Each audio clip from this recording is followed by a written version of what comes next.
Hello, and welcome to Mythos and Logos. Consider this paradox. The oldest complete story of creation we possess was lost to human memory for over 2,000 years, buried beneath the ruins of history's first great library, waiting in darkness until a self-taught Assyriologist would piece together fragments of broken clay and discover that he held in his hands a narrative that predated Genesis itself. The Enuma Elish, the Babylonian epic of creation, speaks not of a singular god bringing forth light from darkness, but of cosmic warfare, matricide on a universal scale, and a world built from the corpse of the primordial mother.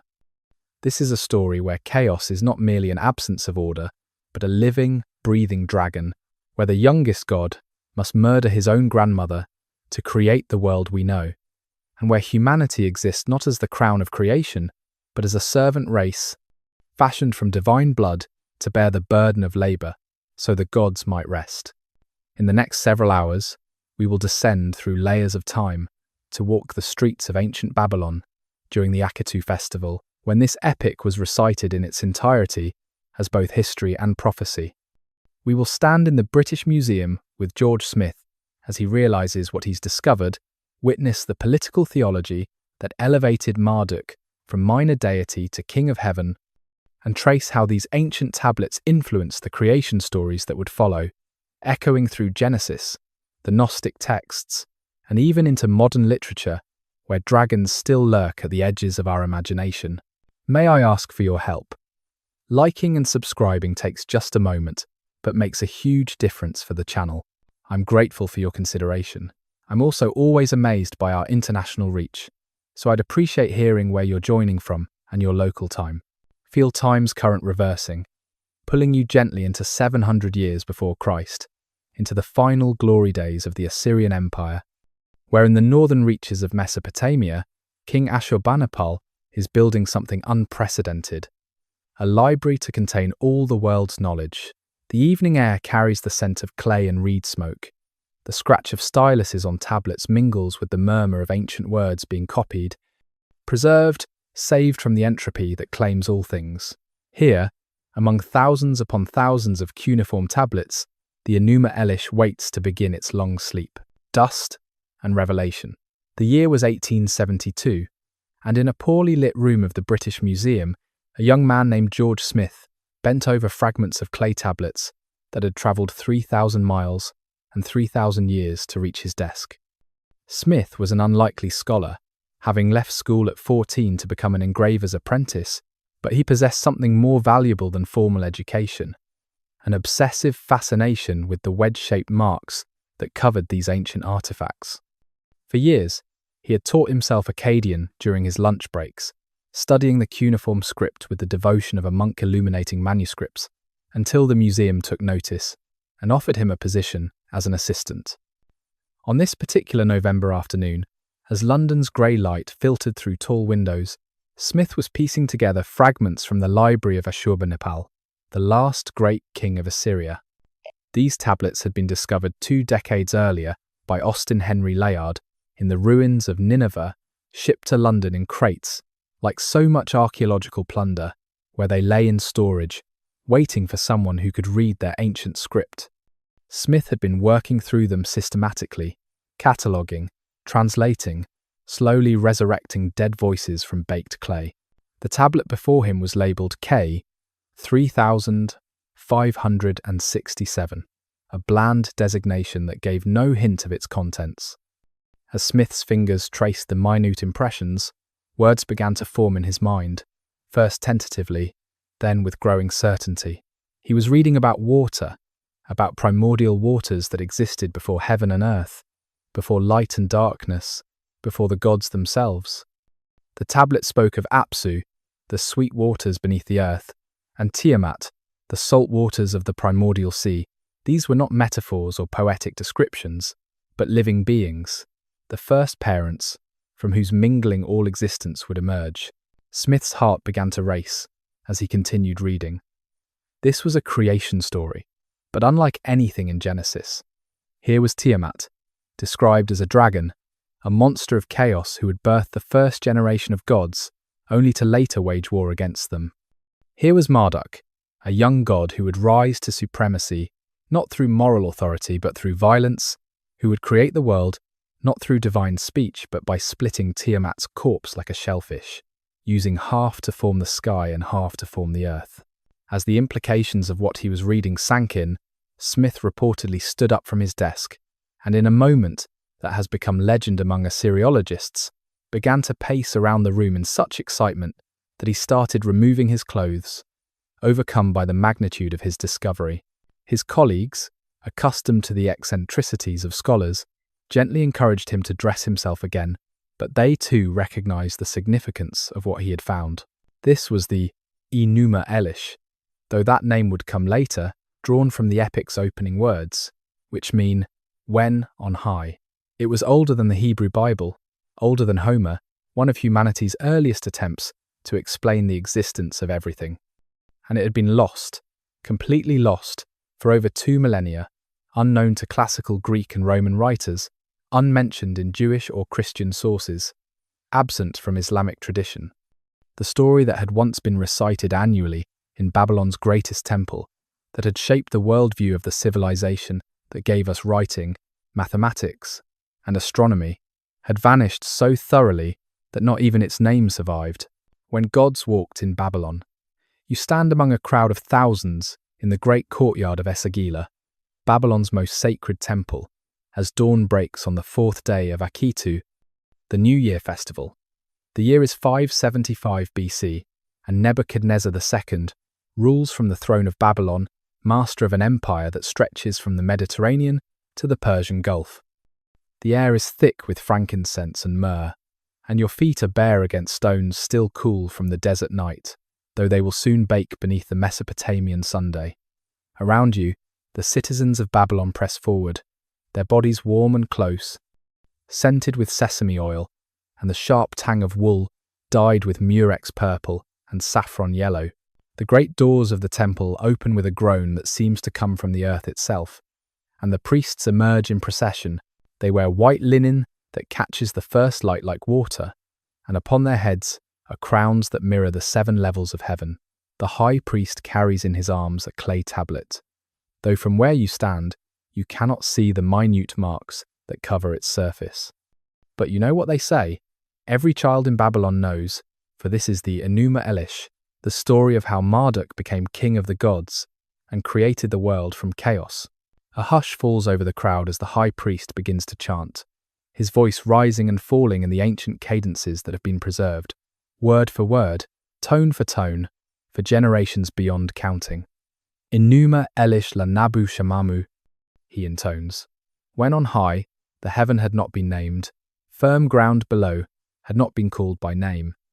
The Akkadian words wash over you like water, like the primordial waters of which he speaks. Apsu and Tiamat, the sweet and the salt, whose mingling in that time before time brought forth the first gods. You close your eyes and let the rhythm of the recitation carry you. In your mind's eye, you see what the priest describes. The primordial waters, dark and undifferentiated, stretching endlessly in all directions.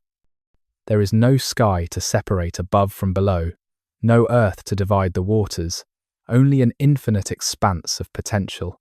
And in these waters, like thoughts forming in a dreaming mind, the first gods coalesce.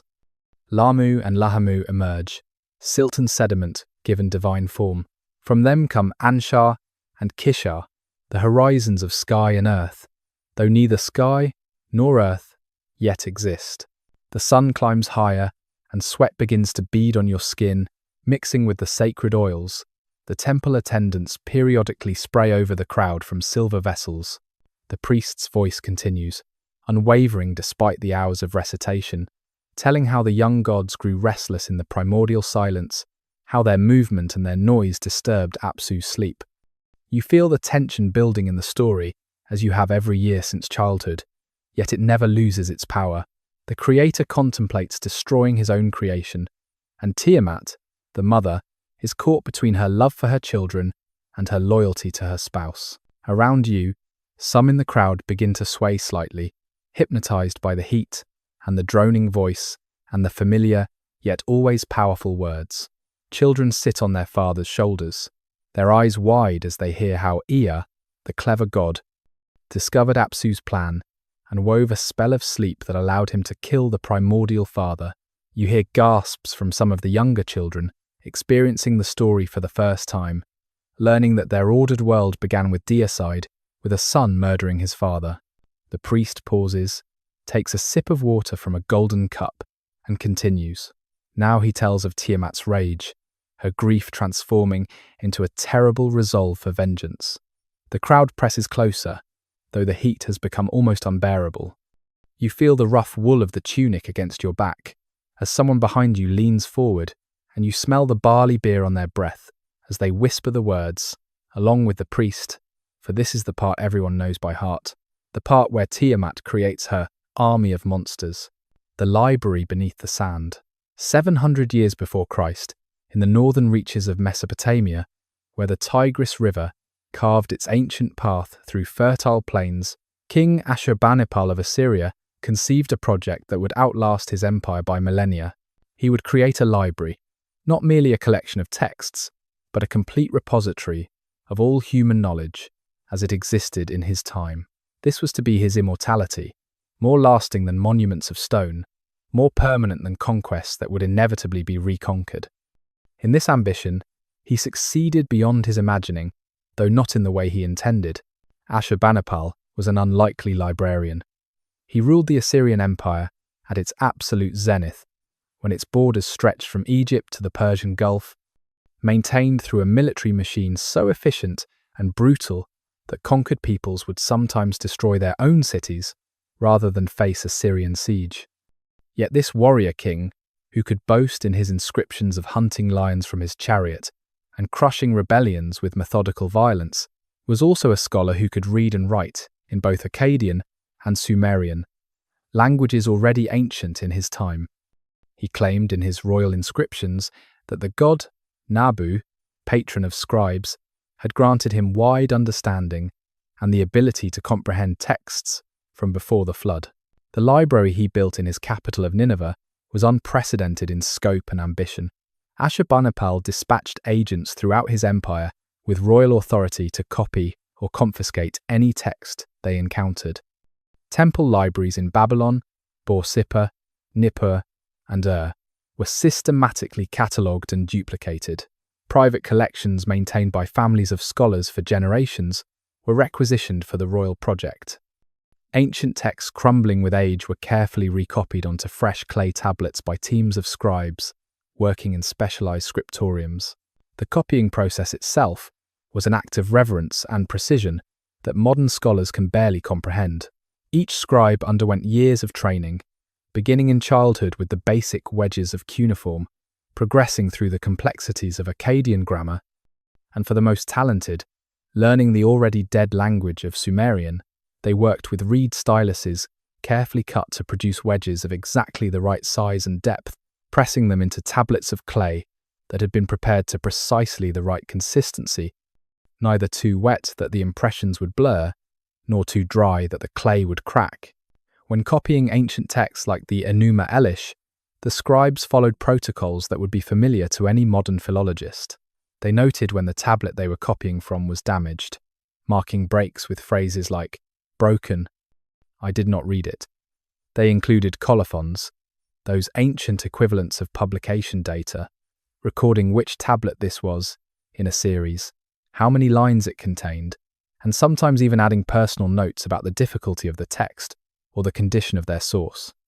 One scribe, copying a particularly damaged tablet, wrote with palpable frustration, written and collated according to tablets whose lines were cancelled. May Nabu and Tashmitu look favourably upon this work. The Enuma Elish held a special place in this collection. Ashurbanipal possessed multiple copies, for this was not merely literature but liturgy, the text recited annually at the Akitu festival to renew the cosmic order. The 7 tablets of the epic were copied with exceptional care, for errors in divine names or ritual formulas could have catastrophic theological implications. The scribes who worked on these texts performed ritual purifications before beginning their work, and the finished tablets were treated as sacred objects, stored in special rooms within the library complex. By the time of Ashurbanipal's death in 631 BC, his library contained over 30,000 tablets, encompassing every field of knowledge: medical texts listing symptoms and treatments, mathematical problems and their solutions, astronomical observations tracking the movements of planets across decades, lexical lists translating between Sumerian and Akkadian, collections of omens derived from everything from sheep livers to oil patterns in water, legal codes and royal correspondence, epic literature, and hymns to the gods. It was, in the truest sense, the accumulated wisdom of 3,000 years of Mesopotamian civilization. But empires fall, and Assyria fell harder than most. In 612 BC, barely 2 decades after Ashurbanipal's death, a coalition of Babylonians and Medes besieged Nineveh. The city that had been the terror of the ancient world was put to the torch, its palaces leveled, its population scattered or slaughtered. The great library, that monument to human knowledge, burned and collapsed. The clay tablets, many of them hardened by the very fires that destroyed their home, were buried beneath tons of rubble and earth, and there they lay for over 2,500 years. Before the beginning, in the time before time, according to the priests of Babylon, existence itself was undifferentiated, a vast expanse of primordial waters that knew neither boundary nor definition. These waters were not empty, but pregnant with potential, not chaotic but preformal, existing in a state that human language can only approximate through metaphor and negation. There was no heaven above to mark what was high, no firm ground below to establish what was low. Light and darkness had not been separated, for there was nothing yet to illuminate or obscure. The very concept of thing and nothing had not yet emerged from this primordial unity. Yet these waters were not singular, but dual, though their duality was one of mingling rather than separation. Apsu was the name given to the sweet waters, those underground springs and rivers that would one day nourish fields of barley and groves of date palms. He was masculine in nature, though gender itself was still unformed, associated with the depths beneath and the potential for life-giving freshness. Tiamat embodied the salt waters, the vast bitter sea that would one day surround the known world. Feminine in aspect, terrible in her fecundity, magnificent in her boundlessness. The Babylonian poets who composed the Enuma Elish understood something profound about the nature of creation that would be echoed in philosophies and sciences far removed from their time and place. They intuited that complexity emerges from the interaction of opposites, that creation requires not unity but relationship, not stasis but dynamic tension. Apsu and Tiamat were not merely male and female, fresh and salt, but represent a fundamental duality that underlies all existence: order and chaos, limitation and boundlessness, the tendency toward form and the tendency toward dissolution. In their mingling, described with a verb that can mean both sexual union and the physical mixing of waters, the first gods emerged. The text is precise about this process, though its precision opens more mysteries than it resolves. Lamu and Lahamu appeared first, their names possibly meaning hairy ones, perhaps representing the silty, reedy boundaries where fresh and salt waters meet in the marshlands of southern Mesopotamia. From them came Anshar and Kishar, whose names mean whole sky and whole earth, though neither sky nor earth yet existed. They were principles before they were places, concepts before they were realities.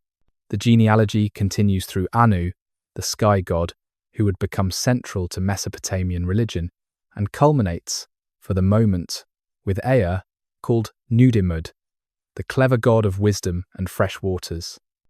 Each generation of gods was described as surpassing their parents in power and understanding, an evolution of divinity itself from the simple to the complex, from the inchoate to the articulate.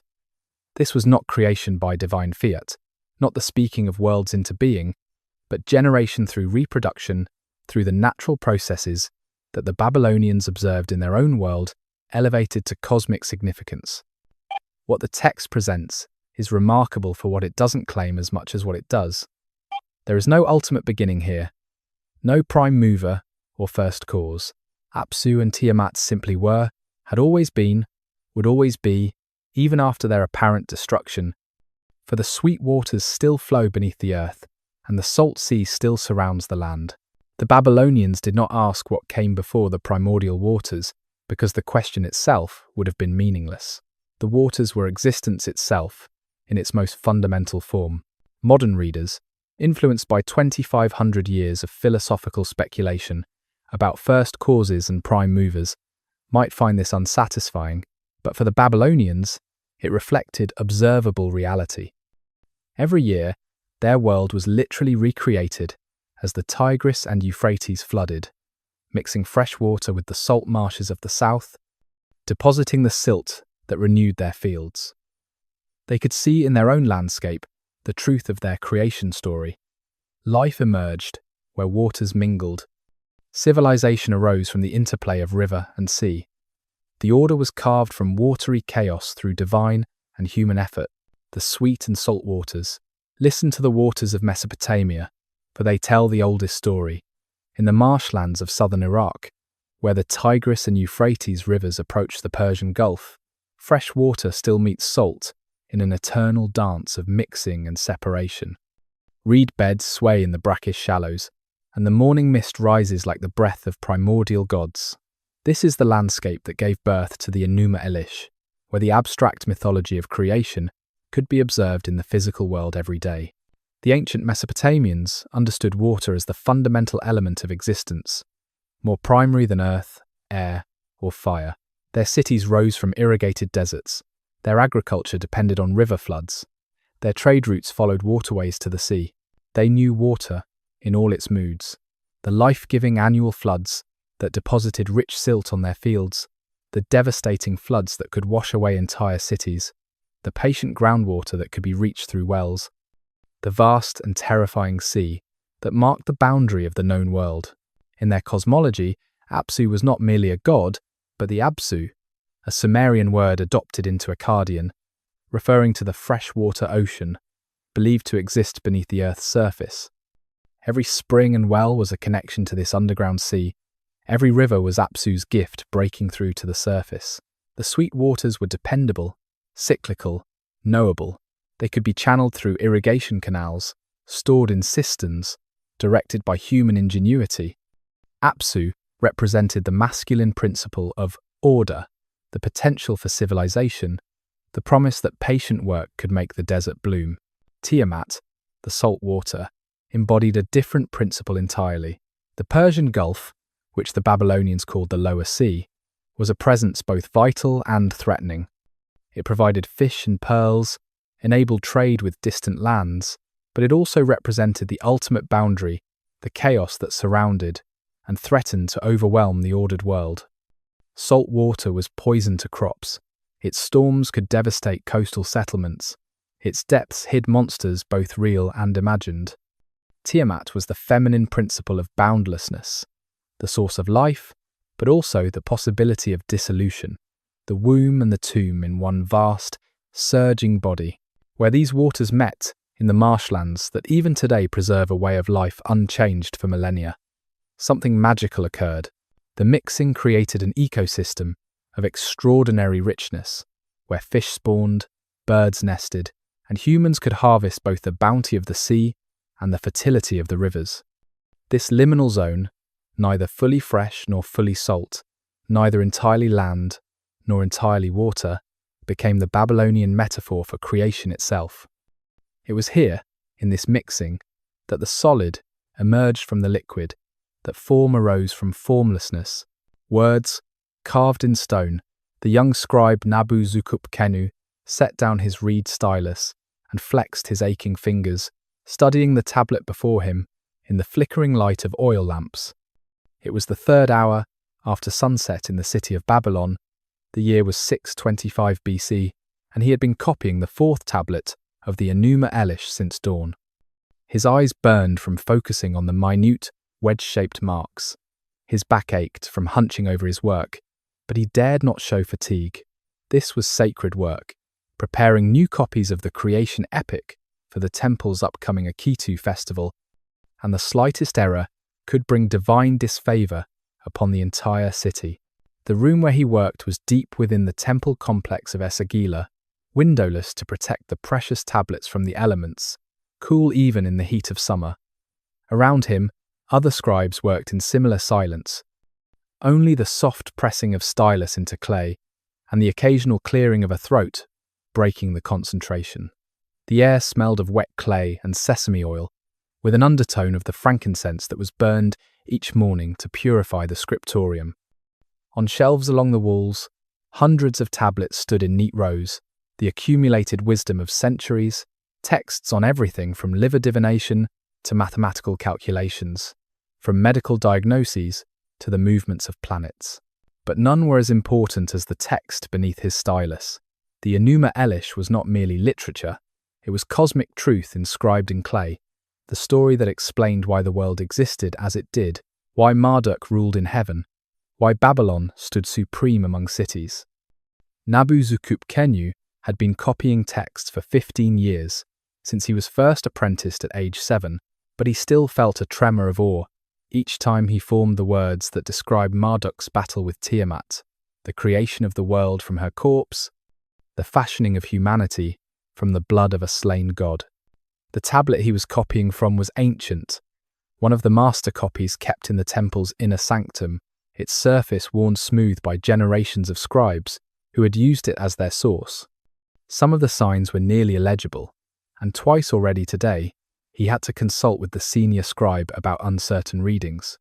The old man, whose name was Sin Lechi Onini, and who claimed descent from the scholar who had first arranged the epic in its canonical 7-tablet form, would peer at the damaged sections with eyes clouded by decades of close work, running his fingers over the indentations, feeling what could no longer be clearly seen.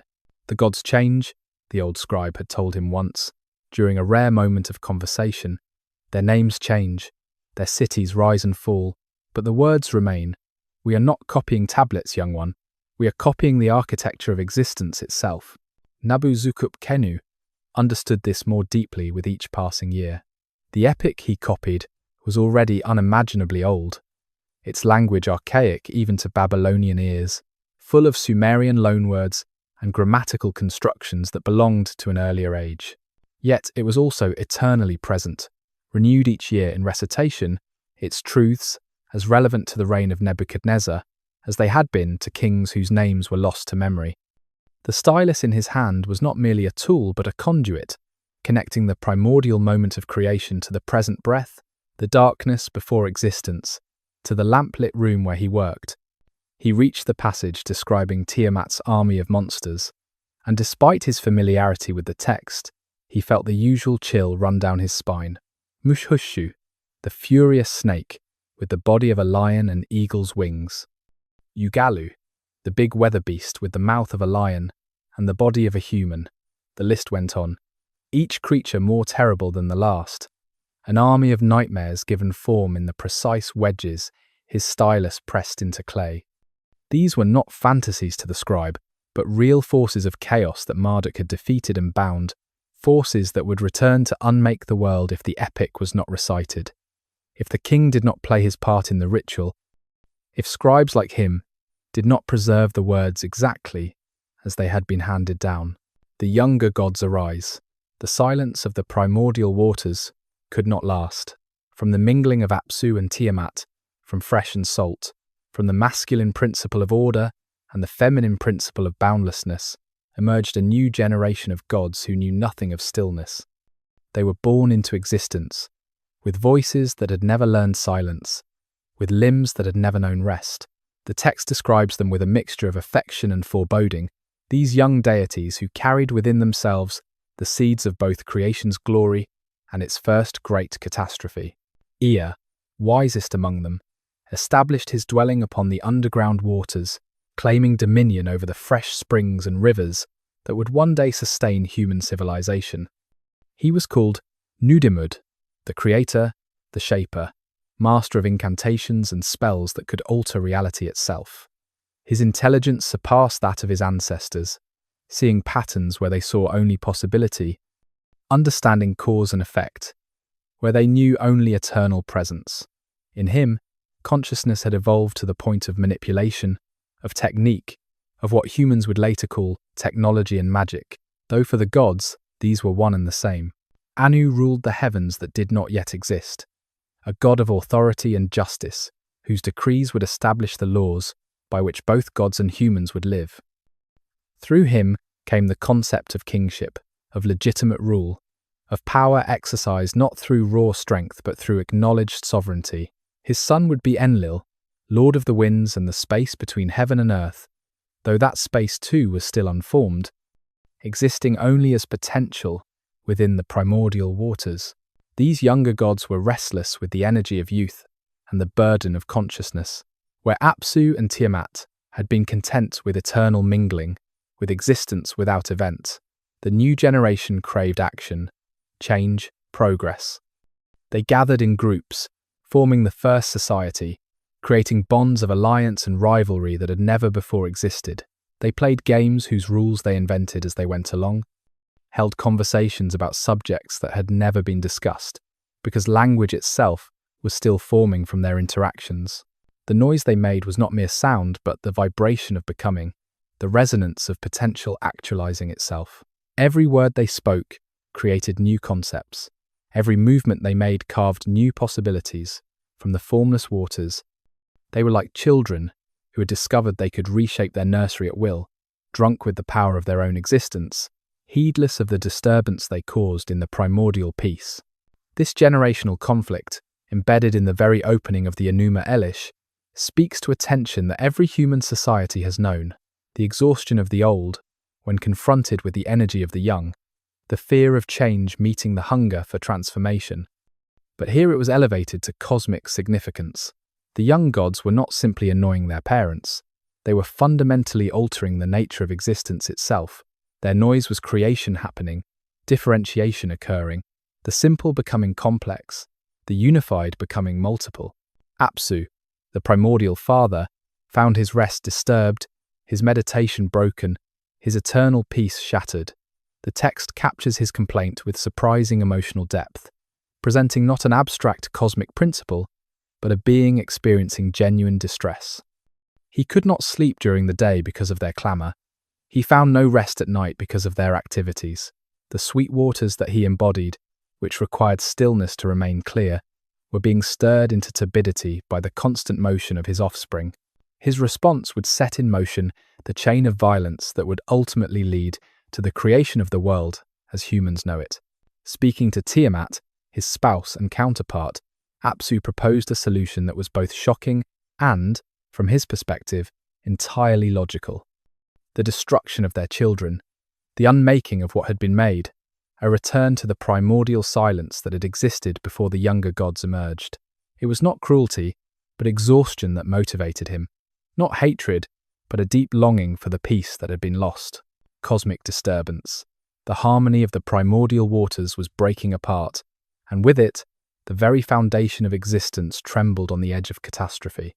The younger gods, in their exuberance and endless activity, had become more than a mere annoyance to Apsu. They had become an existential threat to his very nature. The sweet waters that he embodied required stillness to maintain their purity, silence to preserve their essence. Every word spoken by his offspring, every movement they made, sent ripples through his being that threatened to transform him into something other than what he was. Tiamat, the primordial mother, found herself caught in an impossible position.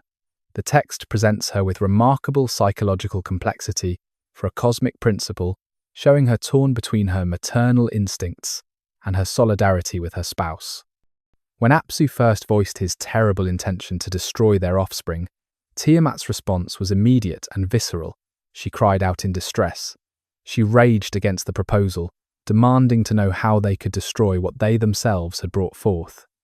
Her words, preserved in the ancient Akkadian, carry the anguish of every mother who has watched her children grow beyond her control, yet cannot bear the thought of their destruction. Their ways are truly troublesome, she acknowledged to Apsu, but let us be patient and kind. In this plea for patience, we see Tiamat not as a monster, but as a mother, hoping that her children might mature, that their restlessness might settle with time. that some solution, short of annihilation, might present itself.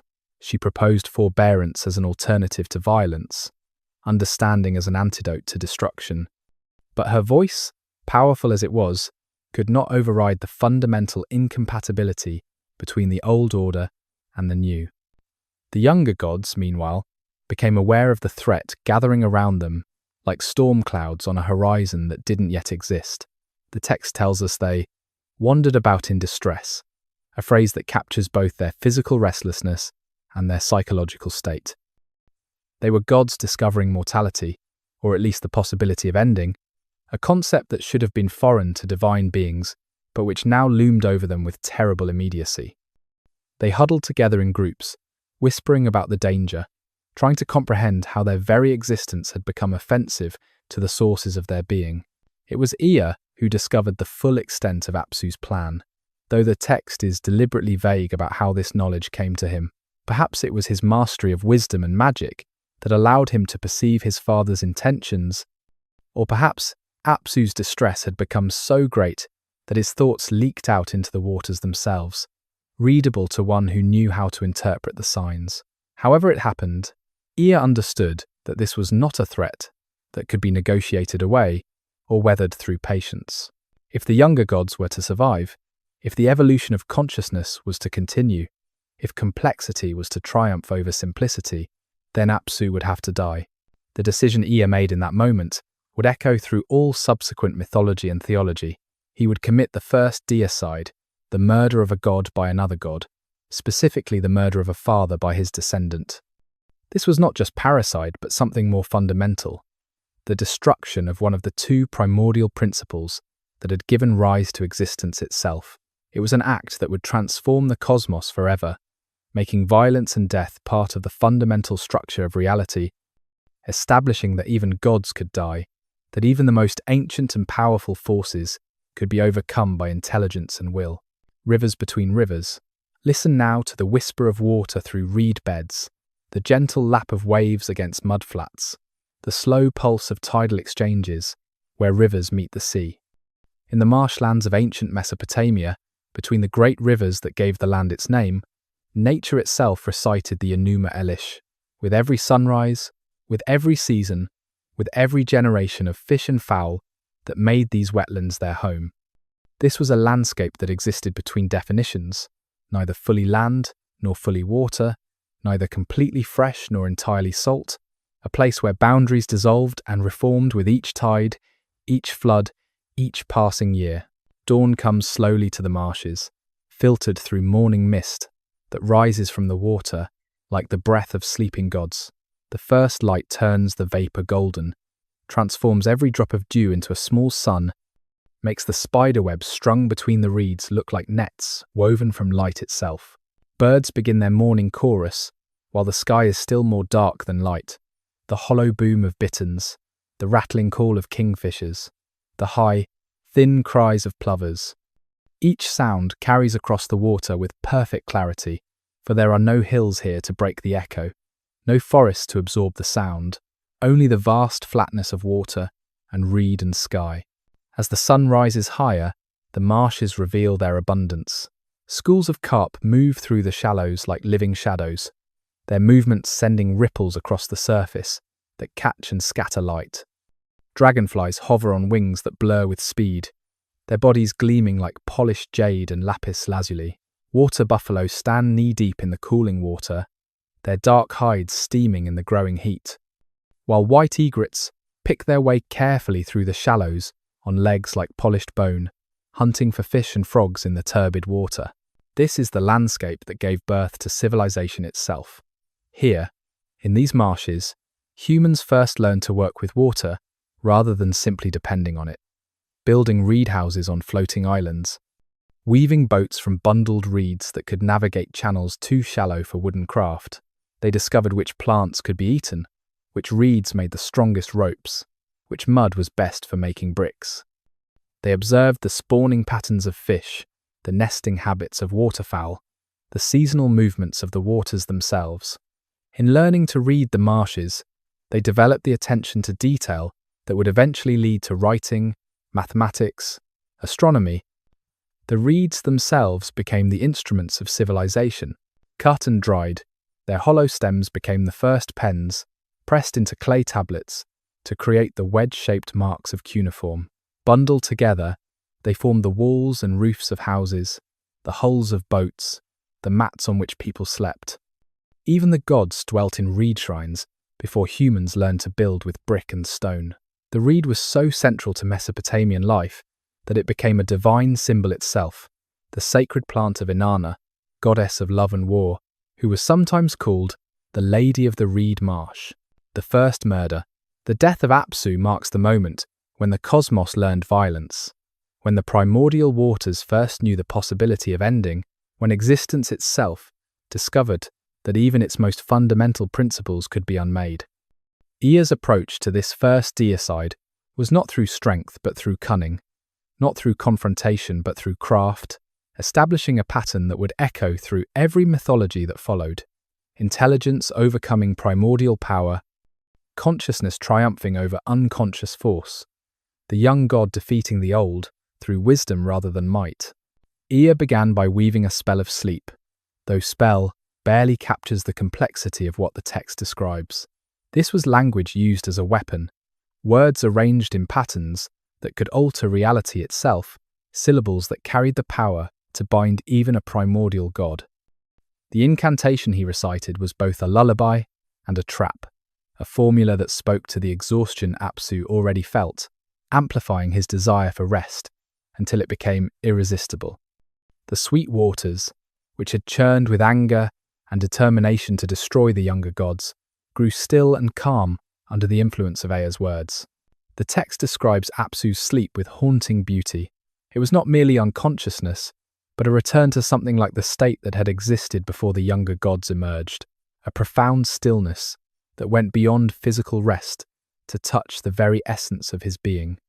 In this sleep, Apsu perhaps dreamed of the time before time, when he and Tiamat existed in perfect mingling, without the disruption of offspring, without the burden of consciousness observing itself, without the noise that had made his existence unbearable. It was a merciful sleep in its way, a gift even as it was a trap, but Ea's mercy extended only so far. Once Apsu was deeply asleep, beyond the possibility of waking, Ea acted with decisive brutality. He removed Apsu's crown and his radiance, the external symbols of his divine authority, and took them for himself. This was not merely theft, but a transfer of cosmic authority, a claiming of the right to rule over the sweet waters that Apsu had embodied. Then came the killing stroke itself, though the text is deliberately vague about the mechanism. How does one kill a god who is also a cosmic principle? How does one end the life of being who is synonymous with all the fresh water that exists beneath the earth? The answer seems to be that Ea did not destroy Apsu's essence, but separated his consciousness from his substance. The sweet waters continue to exist, continue to flow beneath the earth, and bubble up in springs and wells, but they no longer possessed will, no longer had voice, no longer could act with divine intention. Apsu became geography rather than deity, a place rather than a person. Ea built his own dwelling upon the conquered waters, establishing his temple in the depths that had been Apsu himself, literally making his home in the body of his murdered ancestor. This transformation of Apsu from god to location represents something profound in human understanding of divinity and nature. The waters were no longer conscious agents that might choose to withhold themselves or flood in anger. They had become resources that could be managed, directed, controlled through human knowledge and divine favour. Ea's victory was thus not just a changing of the cosmic guard, but a fundamental shift in how the universe operated, from one governed by the whims of primordial forces to one that could be influenced by wisdom, ritual, and understanding. In this new dwelling, this temple built upon, or within the defeated Apsu, Ea lived with his wife Damkina, and there they conceived a child who would surpass even Ea in power and significance. This child would be Marduk, born in the house of death and triumph, conceived in the place where parricide had made cosmic revolution possible. His birth was attended by signs and wonders that marked him as destined for supremacy, though that destiny would require violence, even greater than his father's, a battle that would make the death of Apsu seem like merely the first movement in a symphony of destruction and creation. Yet the murder of Apsu was not without consequences that even Ea's wisdom could not foresee. Mumu, Apsu's counselor, and perhaps the personification of the creative word itself, was also bound and defeated, his power taken by Ea. But more significantly, Tiamat, who had counselled patience and mercy when Apsu proposed destroying their children, now faced the reality that her offspring had murdered her spouse. The primordial mother, the salt water, the boundless sea, began her own transformation from creator to destroyer, from mother to monster, from the womb of gods to their greatest threat. The cosmos held its breath, if cosmos could be said to breathe. The younger gods, who had been saved from Apsu's plan to destroy them, found that their salvation had come at a price that had not yet been fully paid. They had traded one threat for another, and this new threat would prove far more terrible than anything Apsu had contemplated. For Tiamat's grief was as boundless as the waters she embodied, and her rage, once awakened, would threaten to unmake not just the younger gods, but the very possibility of ordered existence. This is the pattern that underlies all creation myths that would follow: the necessity of violence in the establishment of order, the price of consciousness being the death of innocence, the cost of progress being the destruction of the primordial peace.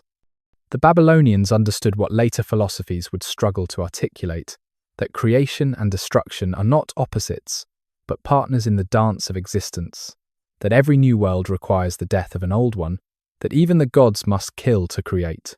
Tiamat's grief. The primordial mother discovered her spouse's death, not through message or rumour, but through the very substance of her being. Where once Apsu's sweet waters had mingled with her salt in conscious union, now there was only absence, a void that ached through every drop of her vast body. The text captures her initial response with startling emotional immediacy. She wept, she raged, she paced like a caged beast, though she who was the boundless sea could never be caged. Her grief was not the controlled sorrow of human mourning, but something elemental, a keening that made the foundations of existence tremble. The other gods, those of her children who had not participated in Ea's plot, but had benefited from it, approached their mother with trepidation. They attempted to console her, speaking words of comfort that dissolved like salt in her tears. They reminded her of Apsu's plan to destroy them all, suggesting that Ea had acted in self-defense, that this outcome, terrible as it was preferable to their complete annihilation. But Tiamat's grief was transforming into something harder and more terrible than sorrow. It was crystallizing into a resolve for vengeance that would make Apsu's original plan seem merciful by comparison. The gods who came to Tiamat's side were not offering mere sympathy, but alliance in her cause for revenge. They spoke to her maternal rage, reminding her that Ea had not just killed Apsu, but had built his house upon the corpse, a desecration that demanded response. They whispered that Marduk, the child born in that house of death, grew stronger each day, that the younger gods were becoming increasingly arrogant in their victory. They painted a picture of a cosmos sliding into chaos, not through too little order, but through too much, where the younger generation would destroy everything the primordial parents had created in their heedless pursuit of power. Tiamat listened to these counselors, and with each word, her transformation accelerated. The text describes her change not as a sudden shift, but as a gradual metamorphosis, like watching the sea change from calm to storm.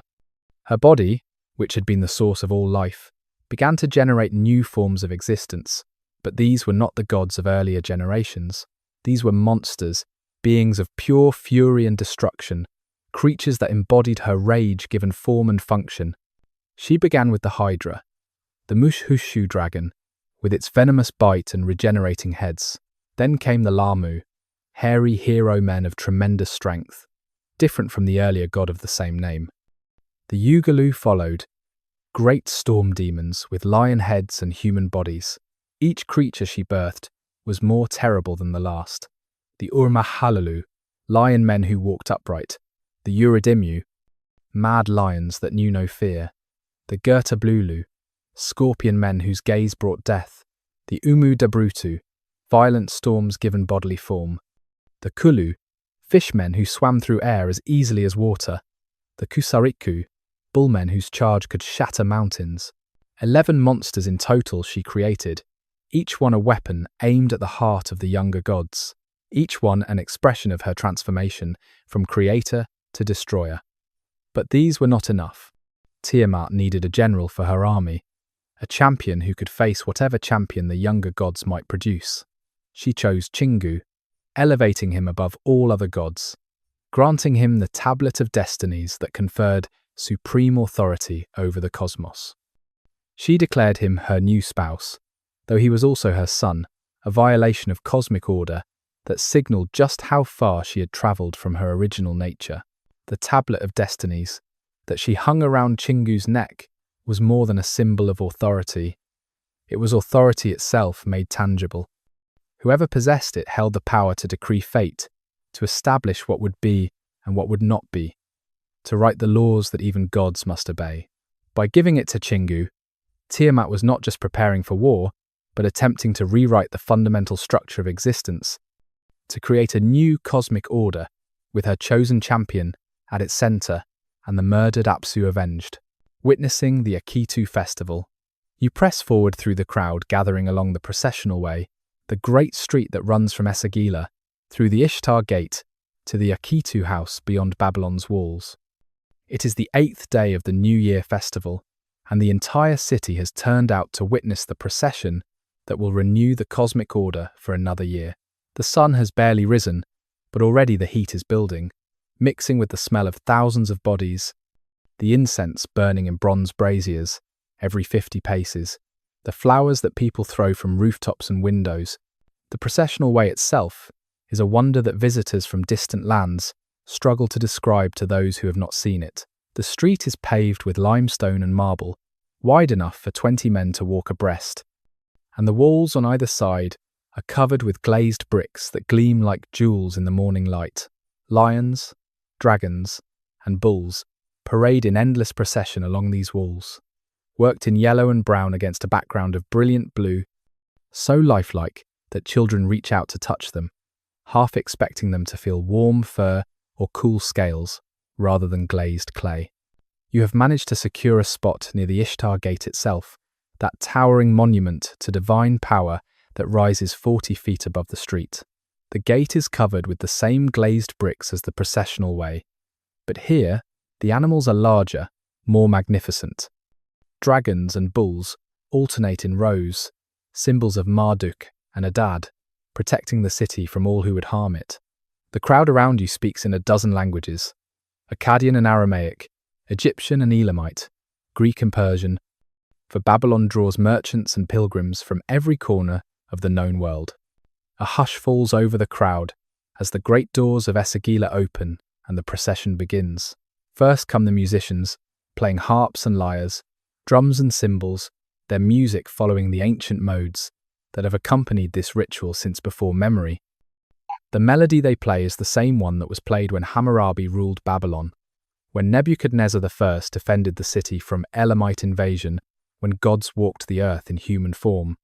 Behind them come the dancers, young women, and men whose movements tell the story of creation through gesture and pose, their bodies painting the narrative of cosmic conflict in the air. Then comes the statue of Marduk himself, carried on a palanquin borne by 20 priests, their faces strained with the weight of gold and precious stones. The statue is usually hidden in the Holy of Holies, seen only by the highest priests, but today it travels through the city for all to witness. It stands 7 feet tall, worked in gold and lapis lazuli, with eyes of white alabaster and black obsidian that seem to follow you as it passes. This is not a representation of Marduk, but Marduk himself, the god present in wood and metal, as surely as he is present in the celestial spheres. As the statue passes, the crowd falls to its knees, pressing foreheads to the warm stone of the street. You kneel with them, feeling the grit against your skin, smelling the dust and the incense and the oil that the priests scatter from golden bowls. Around you, voices murmur prayers, some asking for good harvests, others for healthy children, still others for success in business or victory in legal disputes. But underlying all these personal petitions is the greater prayer, the collective hope that Marduk will once again defeat Tiamat, will once again create order from chaos, will once again ensure that the cosmos continues for another year. Behind Marduk's statue comes the king, walking barefoot as a sign of humility, dressed in simple white linen rather than his usual purple and gold. Yesterday, in a ceremony witnessed only by the high priest, the king was stripped of his regalia, slapped by the priest, and made to declare his innocence of various sins against the city and its god. Only after this humiliation was he reinvested with the symbols of kingship, his authority renewed for another year. Now he walks behind his god as a servant, playing the role of Marduk in the sacred drama, while acknowledging that he is merely human, merely mortal, merely a temporary steward of divine authority. The Council of War. The cosmos trembled on the edge of annihilation as news of Tiamat's transformation spread through the divine realms like blood through water. The younger gods, who had celebrated Ea's victory over Apsu as liberation, now found themselves facing a threat that made their previous danger seem trivial by comparison. They gathered in assembly, their voices raised in panic and recrimination, each blaming the others for the catastrophe that loomed before them. The text presents this scene with surprising detail, showing us gods who were all too human in their fear, their confusion, their desperate search for someone, anyone, who could save them from the mother-turned-monster. Anshar, the god of the horizon, eldest among those who opposed Tiamat, took charge of the assembly with the authority of his years. His voice, usually calm as the line between earth and sky, cracked with strain as he described the reports that had reached him. Tiamat had not simply raised an army, she had birthed one, pulling monsters from her body like nightmares given flesh. She had elevated Kingu, granting him the Tablet of Destinies, making him the equal of any god in authority, if not in power. She came not to punish but to obliterate, not to correct but to unmake, to return the cosmos to the primordial silence that had existed before the younger gods disturbed it with their being. The first to attempt facing Tiamat was Ea himself, he who had defeated Apsu with wisdom and magic. But when he approached the transformed mother, when he saw the army she had created, and felt the rage that radiated from her like heat from a forge, his spells died on his lips, his wisdom deserted him, and he fled back to the assembly in shame and terror. The god who had killed the primordial father could not even stand before the primordial mother in her wrath. Next, Anshar turned to Anu, god of the heavens, king of the gods by right and acclaim. Surely Anu, with his royal authority and celestial power, could negotiate with Tiamat. He could find some settlement that would prevent the coming catastrophe. But Anu too returned defeated, not by battle but by fear itself. He had seen Tiamat's monsters, had felt the cosmic fury that drove them, and knew that no words could turn aside her vengeance. No authority could override her rage. The gods were facing not a political crisis that could be resolved through negotiation, but an existential threat that demanded a solution none of them possessed. Desperation filled the divine assembly. Some gods proposed surrender, offering to hand over Ea for punishment, hoping that justice for Apsu might satisfy Tiamat's rage. Others suggested fleeing, abandoning the ordered cosmos they had begun to create, dispersing into the void beyond existence, where perhaps Tiamat would not follow. Still others sat in stunned silence, unable to process that they, immortal and powerful, faced the very real possibility of ending. It was then that Ea brought forward his son, Marduk, born in the house built upon Apsu's body, raised in the heart of revolution. Marduk was unlike any god who had come before. The text describes him with a cascade of superlatives. His limbs were incomprehensibly long, his eyes flashed with divine fire, he was clothed in the radiance of 10 gods, terrible and beautiful beyond description. When he spoke, thunder rolled through the assembly. When he moved, the very fabric of space seemed to bend around him. He was evolution incarnate, the concentrated power of all divine generations, focused into a single being. But Marduk's willingness to face Tiamat came with a price that shocked the assembly into momentary silence. He would fight the primordial mother, would risk his existence against her rage, but only if the gods granted him supreme authority over all creation. Not temporarily, not as a war measure, but permanently and irrevocably, he demanded the power to speak and have his words become reality, to decree and have his decrees stand unchallenged, to rule not as first among equals, but as absolute sovereign over gods and the cosmos alike.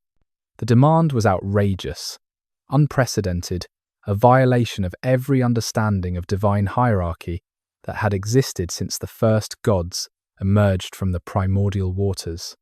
Yet what choice did they have?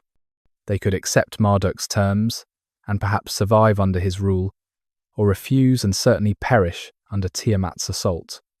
The debate that followed was fierce, but brief. Fear won over pride, survival over sovereignty.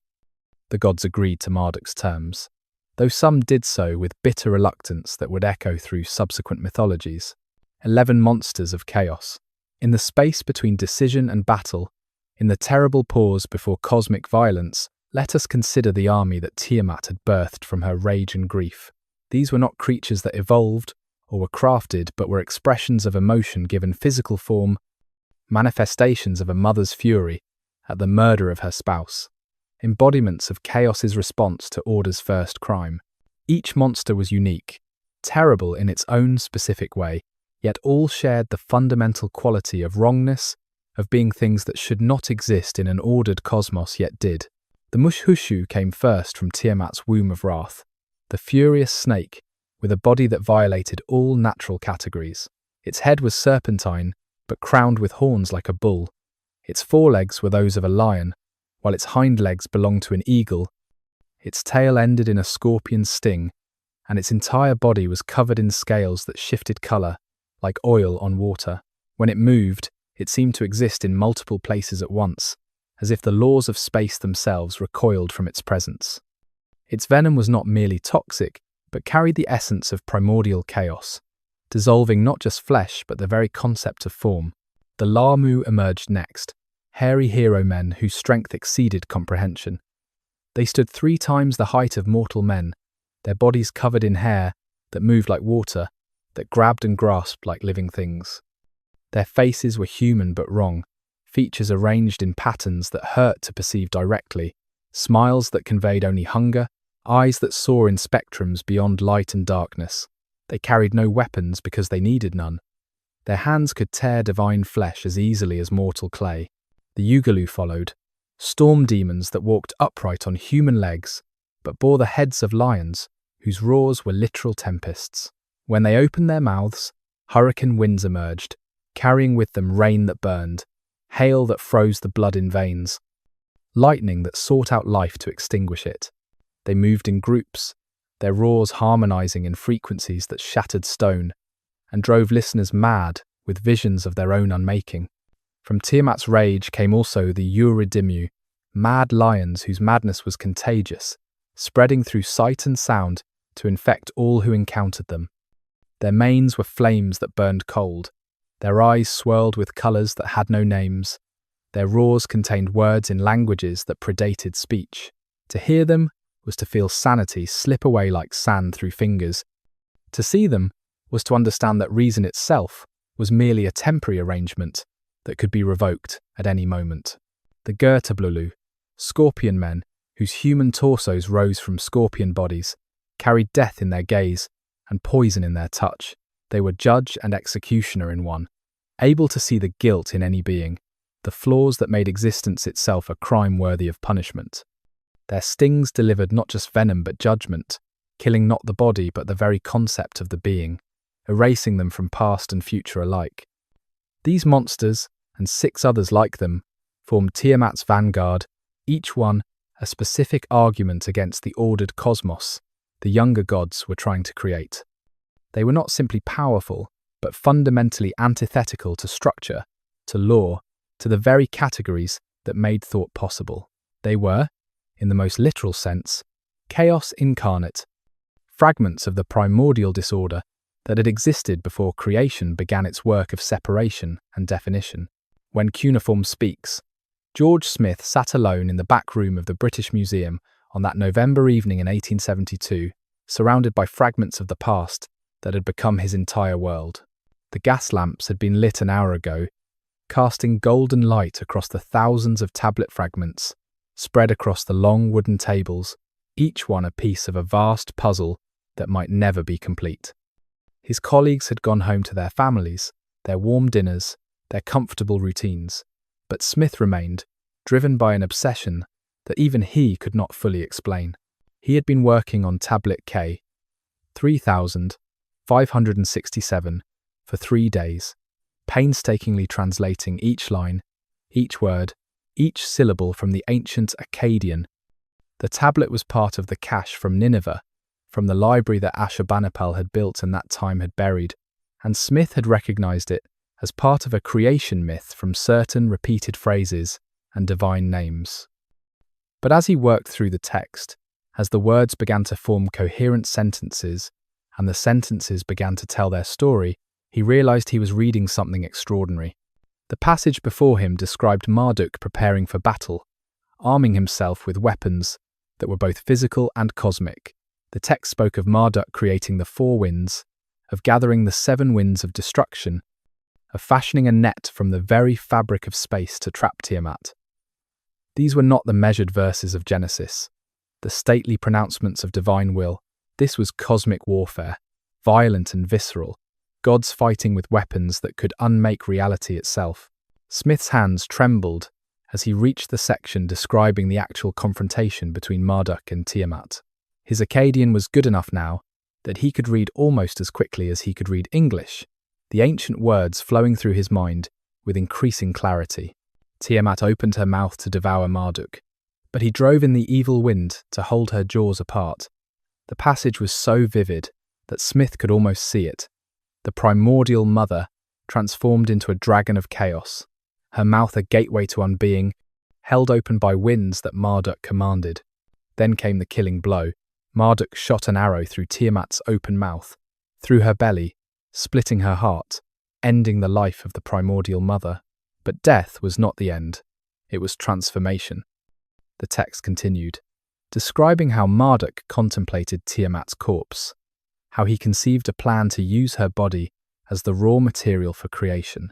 Like a shellfish, the text said, he split her in 2. Half became the sky, half became the earth.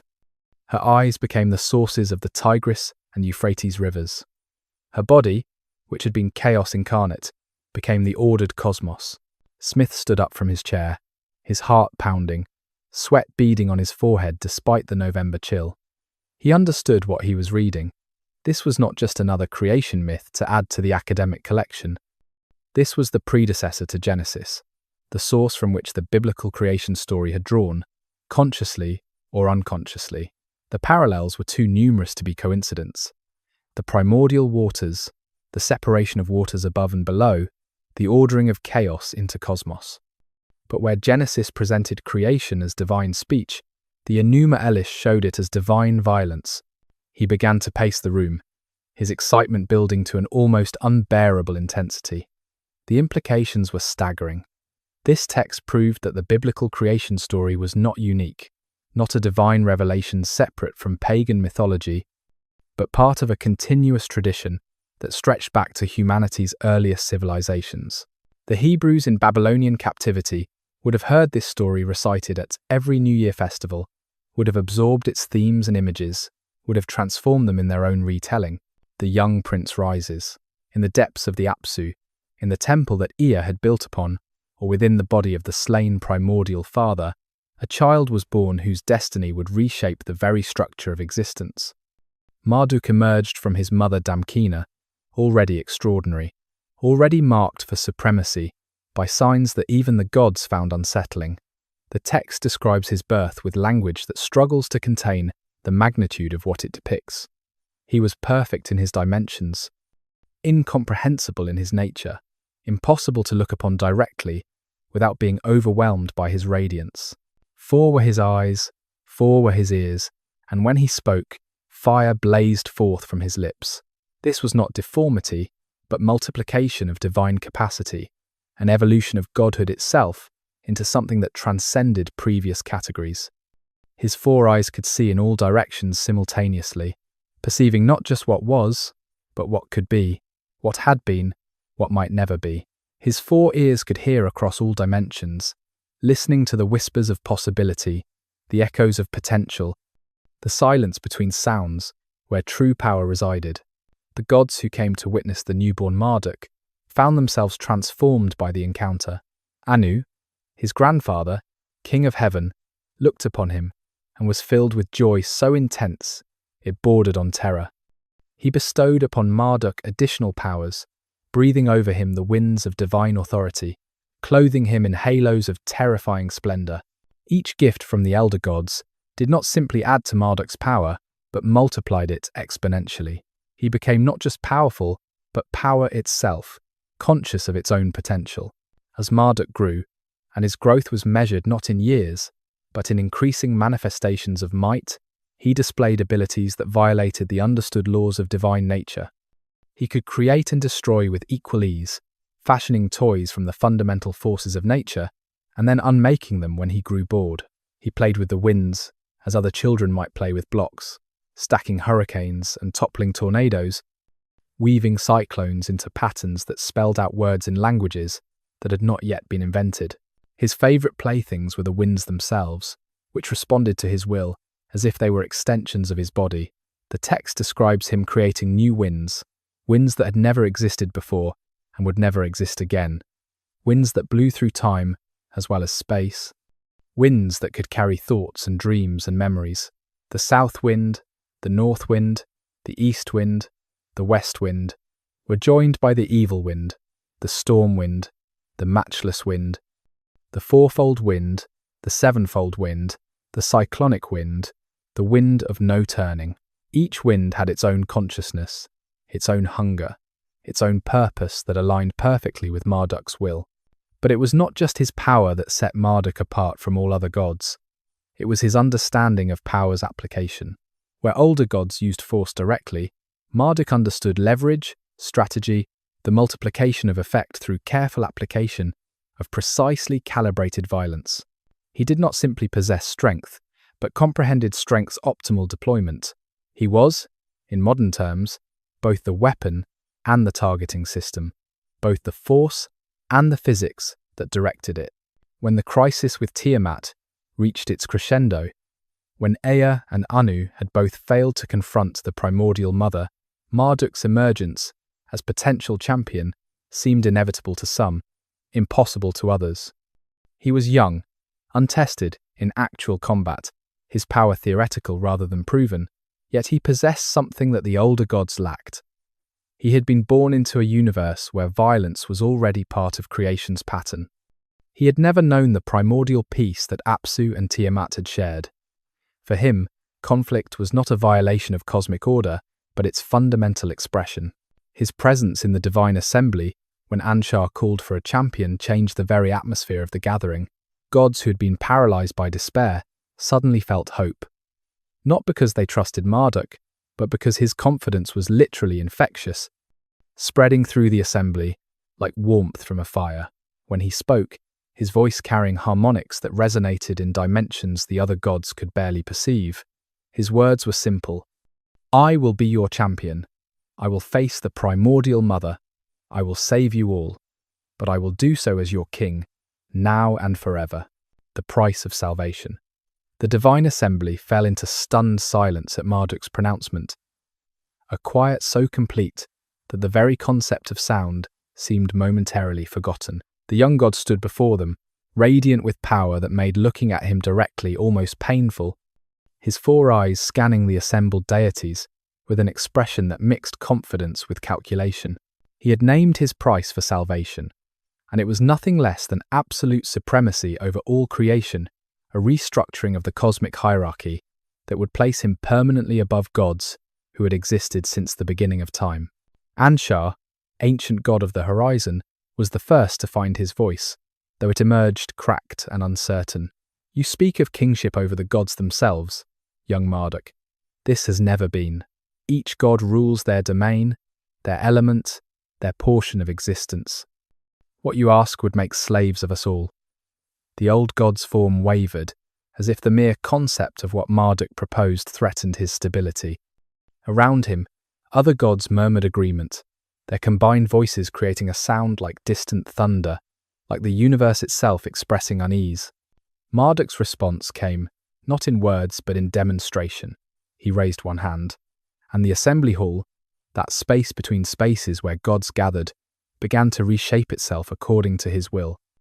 The winds he commanded swept through the gathering, not violently, but with precise control, lifting each god slightly from where they stood, holding them suspended in currents of air that responded to Marduk's slightest gesture. It was not an attack, but a statement. I can do this even here, even now, even to you. You call me young, Marduk said, his voice carrying harmonics that made the suspended gods vibrate like struck bells. And in years, perhaps I am, but I am evolution, not tradition. I am what godhood becomes when it adapts to a universe where fathers can be murdered, where mothers can become monsters, where chaos must be actively defeated rather than passively avoided. The old ways, your ways, have led us here, to the edge of annihilation. I offer a new way, but it comes at a price. Ea, Marduk's father, spoke next, his words careful, measured, carrying the weight of wisdom and bitter experience.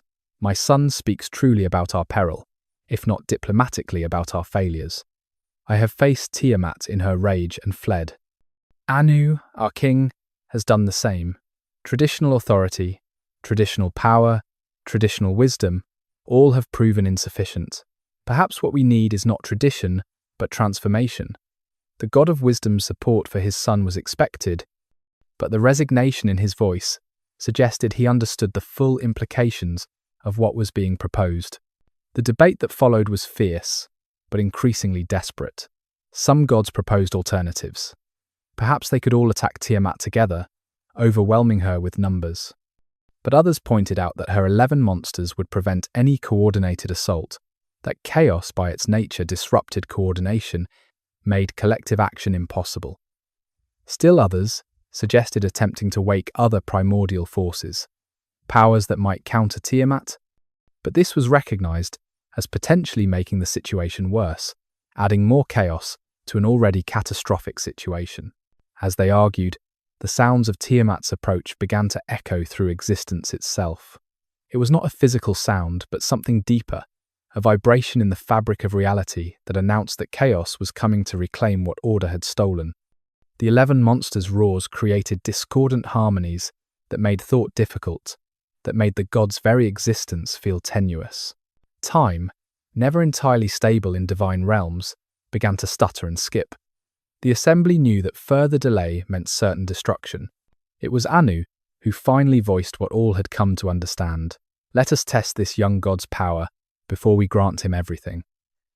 The king of heaven gestured, and a cloth appeared before Marduk, woven from starlight and divine intention. If you would rule by right of power, rather than birth or acclamation, demonstrate that power. Destroy this cloth with your word alone, then restore it. Show us that you possess not just strength, but the authority to decree reality itself. Marduk smiled, an expression that was both reassuring and terrifying on his four-eyed face. He spoke a single word, a word that the text does not record, perhaps because human language could not capture it, perhaps because it was not a word at all, but the absence of word, the negation of the concept of cloth itself. The stellar fabric ceased to exist, not torn or burned or dissolved, but simply no longer part of reality, as if it had never been woven, never been conceived, never been possible. The gods gasped, some in awe, others in horror, for this was power beyond what even Ea had wielded against Apsu. But Marduk was not finished. He spoke again, a different word, and the cloth reformed. But not as it had been. It was somehow more real than before, more essentially cloth-like, as if the original had been merely a suggestion of fabric, and this was fabric's perfect expression. He had not simply destroyed and restored, but destroyed and improved, showing that his authority extended not just to what was, but to what should be. Divine politics. The demonstration changed everything. The gods who had moments before been debating alternatives now understood that they were not choosing between options, but between submission and annihilation. The political maneuvering that followed was swift, brutal, and marked by the kind of desperate pragmatism that emerges when survival overrides all other considerations. Ancient alliances dissolved, new coalitions formed and reformed, all in the space of moments that contained eternities of calculation. Enlil, god of the winds, and the space between heaven and earth, was the first of the major gods to formally acknowledge Marduk's claim. "If you defeat Tiamat," he said, his words carefully chosen, "I will call you king and teach all winds to know your name as master." It was a significant concession from one whose domain overlapped with Marduk's own wind-wielding abilities, an acknowledgement that power would now flow from the center rather than being distributed among equals. Others followed, each trying to salvage what autonomy they could while accepting the inevitable. Shamash, the sun god, offered his light to illuminate Marduk's victory. Sin, the moon god, promised that time itself would be measured by Marduk's decree. Ishtar, goddess of love and war, negotiated for continued authority over her domains in exchange for military support. Each capitulation strengthened Marduk's position, creating momentum that made resistance increasingly futile. But the real moment of transformation came when the assembly formally invested Marduk with the Anu power, the authority of kingship that had belonged to the sky god since the first generation of deities. This was not merely a transfer of political power, but a fundamental restructuring of divine nature itself. The ceremony was brief but profound. Anu removed his crown of heaven and placed it on Marduk's head, where it transformed, becoming something greater, a crown not just of heaven but of all existence. "Your word shall not be changed," the assembly declared in unison, their voices creating a harmony that rewrote the fundamental laws of reality. "Your command shall not be altered. The opening of your mouth shall establish truth. Your utterance shall never be false. No god shall transgress your boundary." With each pronouncement, Marduk grew more solid, more real, as if he had been partially theoretical before and was now becoming the anchoring point of existence itself. They gave him the scepter, the throne, and the royal robe, each item not merely symbolic, but carrying actual cosmic authority. The scepter could direct the forces of creation and destruction. The throne sat at the center of existence, making wherever Marduk was the focal point of reality. The robe was woven from the fabric of space-time itself, allowing him to move through dimensions as easily as walking through doors. But even as they granted him these powers, the gods extracted what promises they could. Marduk would rule, yes, but he would also protect. He would be king, but also champion. He would reshape the cosmos, but only after saving it from Tiamat's rage. The contract was implicit but binding, absolute power, in exchange for absolute responsibility. If Marduk failed against Tiamat, his kingship would be the shortest in divine history. If he succeeded, it would be eternal, the investment complete. Marduk stood before the assembly transformed. He was no longer simply a powerful young god, but the king of gods, the center around which all divine power would now orbit. The change was visible even to divine eyes. Reality itself seemed to bend around him, as if he had become so significant that space and time had to adjust to accommodate his presence. Echoes in sacred pools. In the temple complexes of ancient Mesopotamia, sacred pools reflected more than sky and stone. They held water drawn from the Apsu, the sweet waters beneath the earth that were both physical resource and divine remnant. The body of the slain god that continued to flow despite its owner's death. Priests would gaze into these pools, seeking omens, watching for ripples that might spell out divine will, for changes in color that might predict floods or invasions, for any sign that the cosmic order established by violence might shift again. The water in these pools was never truly still. Even on the calmest days, when no wind stirred and no priest drew near, tiny movements would disturb the surface, as if the water remembered its divine origin, remembered when it was not merely water, but the body of a god who had existed before existence properly began. Sometimes, in the pre-dawn hours, when the temples were empty, except for the night watchman, sounds would emerge from the pools.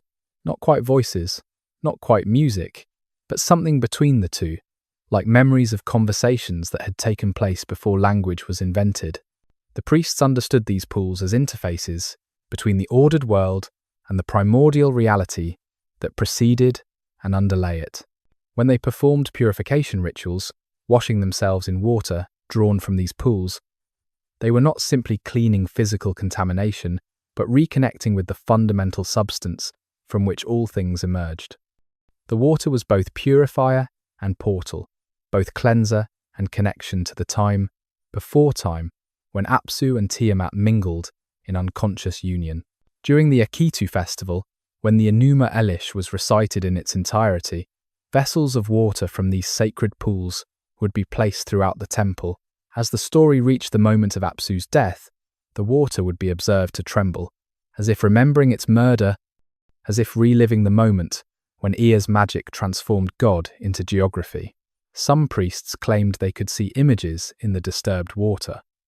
Ea's face twisted in concentration as he spoke the spell of binding. Apsu's expression of betrayed surprise as consciousness fled from his liquid body, the first architecture of Ea's temple rising from the conquered waters. These pools served another function, one that the texts mention only obliquely. They were mirrors in which the gods could see themselves, could remember what they had done to achieve their current positions. Every god who had participated in or benefited from Apsu's murder would see, in the sacred waters, a reflection that showed not just their current divine splendor, but the shadow of the primordial father whose death had made their continued existence possible. It was reminder and warning. Power gained through violence might be lost the same way. The water itself was understood to possess memory, to carry within its molecular structure the entire history of divine conflict and cosmic creation. This was why water was central to every Mesopotamian ritual, why it was used in oath-taking and treaty-making, why breaking a vow sworn over water was considered not just perjury, but cosmic treason. The water would remember the broken promise, would carry that memory down into the Apsu, where eventually all lies would be revealed and all betrayals would be punished. In the deeper theological interpretations preserved in the commentaries, the sacred pools represented the fundamental paradox of creation itself, the necessity of destroying the old to create the new, the price of consciousness being the death of innocence, the cost of order being the transformation of the divine into the mundane. The water was both victim and victory, both the murdered god and the foundation of civilization, both what was lost and what was gained in the cosmic revolution that brought the world into being. The net and the winds. Marduk's preparation for battle was not the donning of armor or the sharpening of swords, but something far more profound, the gathering and creation of forces that existed at the intersection of physical and metaphysical reality. The text describes his armament with language that shifts between concrete and abstract, between weaponry that could be visualized and powers that could only be approximated through metaphor. He was crafting tools not just to fight Tiamat, but to fundamentally remake the universe from her remains. The net came first, woven not from rope or cord, but from the fabric of space itself, each strand a line of force that defined what could be and what could not be. This was not a net that would merely trap, but one that would impose definition on chaos, forcing form onto the formless, compelling the boundless to accept boundaries. The four winds held the net's corners: south wind, north wind, east wind, and west wind, the cardinal directions that would become the organizing principles of terrestrial existence. But these were not enough. Marduk created new winds, winds that had never existed before his will called them into being. The evil wind, which could penetrate any defense, slip through the gaps between thoughts, carry destruction into the heart of anything that opposed it. The cyclone, which moved in spirals that violated linear time, touching past and future simultaneously, undoing cause and effect in its wake. The matchless wind, for which no comparison existed because it was uniquely itself, irreducible to any combination of other forces. Four more winds, he added, the fourfold wind that could divide any unity into manageable parts, the sevenfold wind that could multiply any force by sacred numbers. The wind of no turning that once begun could not be stopped or reversed. and the storm wind that was all winds and no wind simultaneously. The paradox of motion and stillness united. Each wind was both servant and weapon, both tool and entity, conscious enough to obey, but not conscious enough to question or rebel. His bow he constructed from the curved edge of reality, where existence met void, stringing it with the tension between being and unbeing. The arrows were fashioned from compressed possibility, each one containing an infinite number of potential outcomes that would collapse into a single actuality upon release. The club he carried was weight itself given form, so massive that space curved around it, yet so perfectly balanced in his hand that he could wield it as easily as a reed stylus. Lightning became his aura, surrounding him in a corona of power that was both protective and offensive. The text describes him as clothed in terror, wrapped in radiance that hurt to perceive directly, crowned with halos that existed in more dimensions than the cosmos had yet recognized. He filled his body with flame that did not consume, that burned without heat, that transformed without destroying. The flame of divine alchemy that could transmute one substance into another through will alone. But perhaps his most fearsome weapon was his gaze. With 4 eyes that could see in all directions, across all dimensions, through all deceptions, Marduk could perceive not just what was, but what could be, what should be, what must not be. His sight alone could fix reality in place, preventing Tiamat's chaos from shifting the battlefield into configurations that favoured her. He could see the weak points in her defences that did not yet exist, but would exist when he created the conditions for their existence. The text emphasises that Marduk's weapons were not separate from him, but extensions of his divine nature. The winds obeyed him, not because he commanded them, but because they were, in a fundamental sense, him, his will given atmospheric form. The net was his intention to impose order made tangible. The bow and arrows were his decisions awaiting implementation. He was not a god carrying weapons, but a weapon that happened to be God-shaped, purpose, incarnate, violence with consciousness. Walking the processional way. You move with the crowd as the ceremony continues, your bare feet now burning on stones that have absorbed the full heat of the Mesopotamian Sunday. The procession has been moving for hours, from the great temple of Esagila through the city streets, and now approaches the massive Ishtar Gate that leads to the Akitu house, beyond Babylon's walls. Your throat is dry, despite the water-bearers who move through the crowd with clay vessels, offering relief to the pilgrims. The press of bodies around you has become almost unbearable, yet no one complains, no one leaves, for this is the moment when the cosmic order hangs in balance, when Marduk must once again defeat chaos to ensure the world's continuation. The priests ahead are reciting the crucial sections of the Enuma Elish, their voices amplified by the acoustics of the gate's towering arch. You hear them describe Marduk's approach to Tiamat, and though you have heard these words every year of your life, they still send a shiver through your spine, despite the oppressive heat. The primordial mother, transformed into a dragon of chaos, awaiting the young god who would dare challenge her. The 11 monsters arranged around her like a living wall of nightmares. Kingu, her new consort, wearing the tablet of destinies that should have made him invincible. As the procession passes through the Ishtar Gate, the temperature drops suddenly, the massive walls providing blessed shade. The change is so dramatic that many in the crowd gasp, and some interpret it as a divine sign as Marduk's winds beginning to stir in preparation for battle. The glazed bricks around you seem to come alive in the shifting light, the dragons and bulls processing alongside the human crowd, bearing witness to this annual renewal of cosmic victory. A child near you, perhaps experiencing her first complete Akitu festival, tugs on her father's robe and asks in a whisper that carries in the momentary quiet between verses, "Why must Lord Marduk fight every year? Didn't he already win?" The father's response is patient but profound. "He won in the beginning time, little one, but chaos never truly dies. It waits at the edges of everything, ready to return if we forget, if we fail to recite the words, if we abandon the rituals." This festival is not just remembering but recreating, not just celebrating but ensuring. The procession emerges from the gate's shadow into a landscape that seems almost supernatural, after the enclosed streets of the city. The Arkitu house stands in the distance, a temple complex surrounded by gardens that are kept green even in the driest seasons, fed by an intricate system of canals that draw water from the Euphrates. Date palms provide patches of shade where the elderly and infirm can rest while still participating in the ceremony. The smell of the river mingles with incense and the sweat of thousands of pilgrims to create an atmosphere that is simultaneously earthly and transcendent. You find a position where you can see the platform erected before the Akitu house, where the king will soon perform his role in the cosmic drama. He stands ready, having shed his simple white garments for the costume of Marduk, a robe of deep blue embroidered with stars, a crown that mimics the god's divine halos, a staff that represents the rod of justice and power.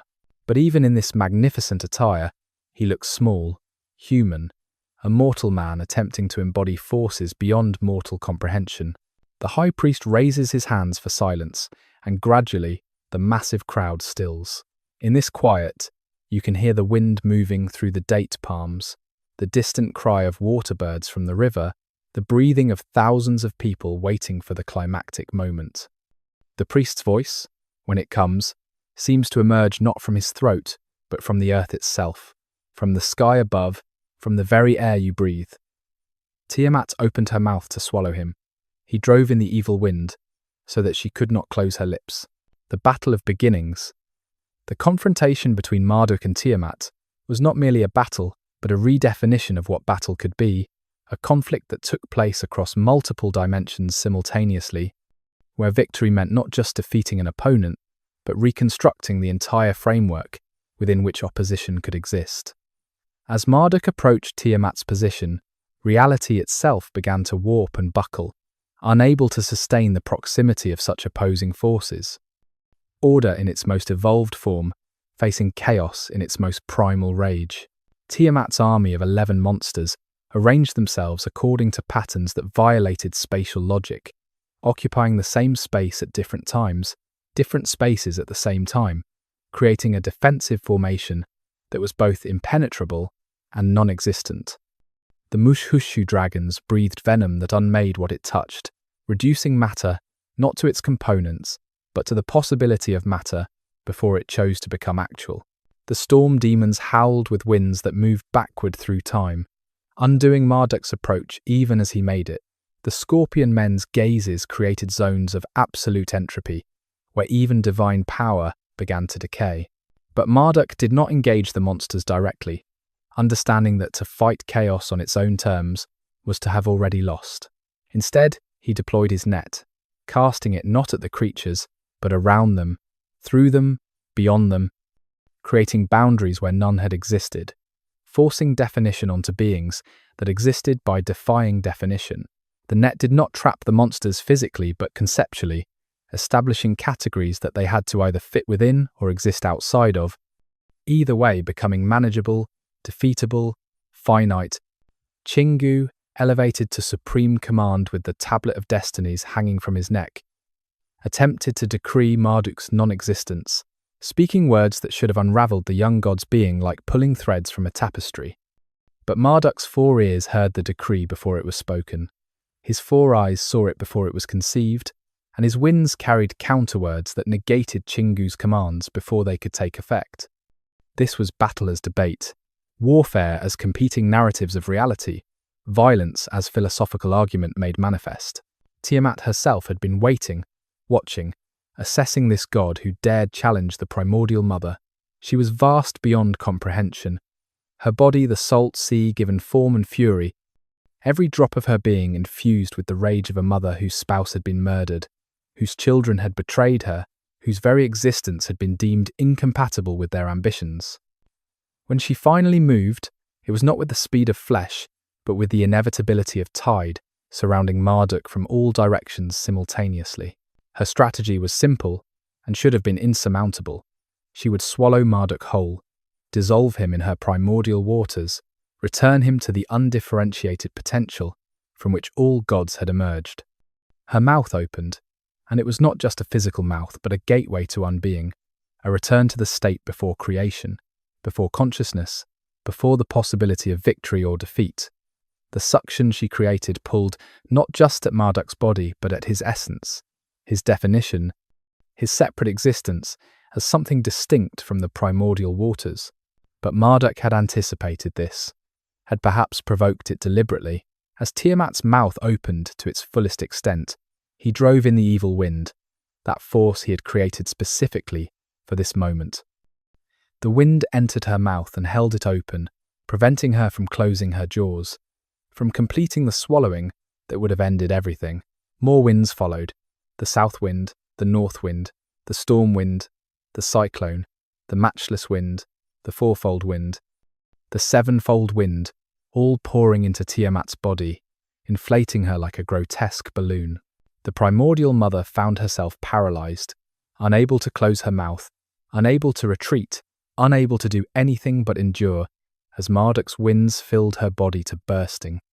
Her rage turned to panic, then to something beyond panic, a recognition that she had been outmaneuvered not by superior strength but by superior strategy. The young god had turned her own attack into his opportunity, her strength into her vulnerability. Marduk raised his bow, that instrument crafted from the curved edge of reality, and nocked an arrow of compressed possibility. The shot, when it came, was both instantaneous and eternal, crossing the space between them in no time, while taking forever to arrive. The arrow entered through Tiamat's open mouth, travelled down through her body, split her heart, ended her life. But even this description is inadequate, for what truly happened was that Marduk introduced a contradiction into Tiamat's being that she could not resolve. The arrow was the principle of mortality, inserted into an immortal being, the concept of ending forced upon that which had no beginning. The death of Tiamat was not like the death of Apsu, where the primordial father had simply ceased to be conscious while his waters continued to flow. Tiamat's death was transformation on a cosmic scale. Her body did not simply fall. It became the raw material for a new creation. Her death cry was not just sound, but the first thunder, establishing the principle that power could speak. Her final breath became the winds that would forever circle the earth. Her tears became the sources of all rivers. Her blood, salt water that had existed since before existence, would define the boundaries of the inhabitable world. From chaos order, standing over Tiamat's colossal corpse, Marduk did not celebrate his victory but contemplated it, his four eyes seeing not just what was, but what could be fashioned from these remains. The text describes him as pausing in deep thought, planning his construction like an artist before a blank canvas, though his canvas was the body of the primordial mother, and his art would be the cosmos itself. This was not desecration, but transformation, not destruction, but the most profound act of creation ever attempted. First, he dealt with the 11 monsters, and Kingu, Tiamat's general who wore the Tablet of Destinies. Rather than destroy them, Marduk bound them with chains, forged from crystallized time, making them monuments to his victory, and warnings to any who might challenge the new order. The monsters became constellation patterns in the night sky, their forms preserved but their threat neutralized, forever racing across the heavens in bonds they could never break. Kingu he imprisoned in the underworld, taking the Tablet of Destinies for himself, adding its authority to his already absolute power. Then Marduk turned his attention to Tiamat's body, approaching it not as a butcher but as an architect. The text uses a startling simile. He split her like a shellfish into two parts. This was not random violence but precise division, creating duality from unity, establishing the fundamental binary that would characterize all existence, above and below, heaven and earth, light and darkness, order and memory of chaos. Half of Tiamat's body he lifted up, establishing it as the sky, but this required more than simple positioning. He had to ensure that the waters of her body, the primordial salt sea, would not flood down upon the earth. So he established bars, posted guards, commanded the waters to remain in their place. These guards were not beings but principles, gravity's opposite that held the celestial waters in place, the firmament that created a barrier between the waters above and the waters below. The sky was not empty space but Tiamat's body transformed, still containing all her creative potential but now ordered, regulated, made to serve, rather than threaten. The other half of Tiamat became the earth. But again, this was not simply laying down a corpse as ground. Marduk shaped her body into mountains and valleys, establishing the topography that would channel water and wind in predictable patterns. Her eyes he pierced, and from them flowed the Tigris and Euphrates rivers, the sweet waters that would make civilization possible in the land between the rivers. Her breasts became mountains that would catch clouds and create rain. Her liver became the foundation of the eastern mountains. Every part of her body was repurposed, transformed, made functional in the new cosmic order. From her spittle, Marduk created the clouds and fog, weather patterns that would bring necessary uncertainty to prevent existence from becoming static. From her poison, he created the cold winds and rain that would both challenge and cleanse. Her tail he bent into a great loop, establishing the bond between heaven and earth that would allow communication between the realms. Nothing was wasted, nothing was discarded. Every aspect of chaos was incorporated into order, but transformed in that incorporation. The text emphasizes that this was not a single act of creation, but a process, a careful construction that required decisions at every step: where to place the mountains to best channel the winds, how to arrange the rivers to provide maximum irrigation, how to balance the salt waters that remained with the fresh waters that were needed. Marduk was not just creating a cosmos, but designing it, not just establishing what was, but determining what should be. As he worked, the other gods watched in awe and growing gratitude. They saw emerging from Tiamat's corpse, not just a physical cosmos, but a home, a place where they could establish their temples, receive worship, exercise their various authorities, without the constant threat of return to primordial chaos. They began to understand that Marduk's kingship was not just political dominance, but cosmic necessity. He alone had the vision and power to transform chaos into cosmos, to make from the mother's murdered body a world where order could flourish. Blood and clay. The cosmos had been structured, the heavens established, the earth formed, but it remained empty of purpose, a magnificent construction without inhabitants to appreciate or maintain it. The gods, exhausted from their cosmic conflict, and perhaps disturbed by the violence that had been necessary to create order, found themselves facing an unexpected problem. The universe required constant maintenance, rituals to be performed, temples to be built and tended, offerings to be made to ensure that chaos did not return. The work was endless, tedious, beneath their divine dignity. It was in the assembly, called to address this problem, that the final act of creation through violence would occur. The gods complained to Marduk, their new king, about the burden of maintaining the cosmos he had created from Tiamat's corpse. They had expected victory to bring ease, not eternal labor. They had thought that defeating chaos would mean rest, not vigilance. Some even muttered, though not loudly enough for Marduk to hear, that perhaps existence under the old order, for all its instability, had been preferable to this new cosmos that demanded such constant attention. Marduk listened to their complaints with the patience of absolute power, his four eyes seeing not just their present distress, but the solution that would address it. He spoke, and his words carried the authority of one who had created the present world and could, if necessary, create another. I will take blood and fashion bone. I will establish a savage, man shall be his name. They shall be charged with the service of the gods, that the gods might be at ease. But whose blood would be used for this creation? The assembly fell silent, each god perhaps wondering if they would be selected for this sacrifice. It was Ea, god of wisdom, and Marduk's father, who proposed a solution that was both just and strategic. Let the one who contrived the uprising, who made Tiamat rebel and joined battle, be given up. Let him perish that people may be fashioned. The god he meant was Kingu, Tiamat's general, who still lived in imprisonment, still wore the now powerless tablet of destinies around his neck. Kingu was brought before the assembly in chains of crystallized time, unable to speak, unable to resist, able only to watch as his fate was decided. The text presents him not as a monster, but as a tragic figure, elevated beyond his capabilities, given authority he could not properly wield, chosen by Tiamat, more for his loyalty than his competence. He had not started the cosmic conflict, but had been swept up in it, made its figurehead, and now would pay its ultimate price. The execution was ritualistic rather than violent, a sacrifice rather than a murder. Ea, as the god of crafts and creation, performed the act, severing Kingu's arteries with a blade that existed more as concept than physical object. The blood that flowed was not merely divine ichor, but concentrated divinity, the essence of godhood in liquid form. This blood was mixed with clay, the most humble of substances, dirt and water combined, the basic material from which bricks were made. Civilization, constructed. From this mixture of divine blood and common clay, humanity was fashioned.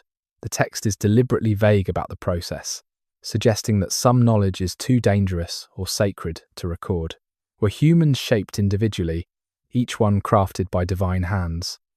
Or were they spoken into existence, the mixture simply becoming human at divine command?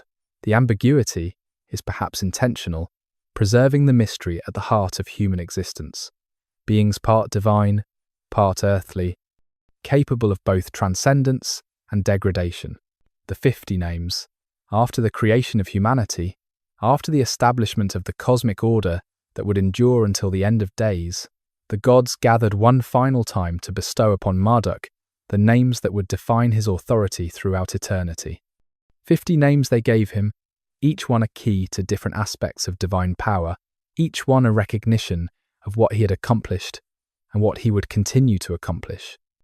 The recitation of these names became itself a ritual, a meditation that could take hours to perform properly, each name requiring specific pronunciation, specific understanding, specific acknowledgement of its meaning.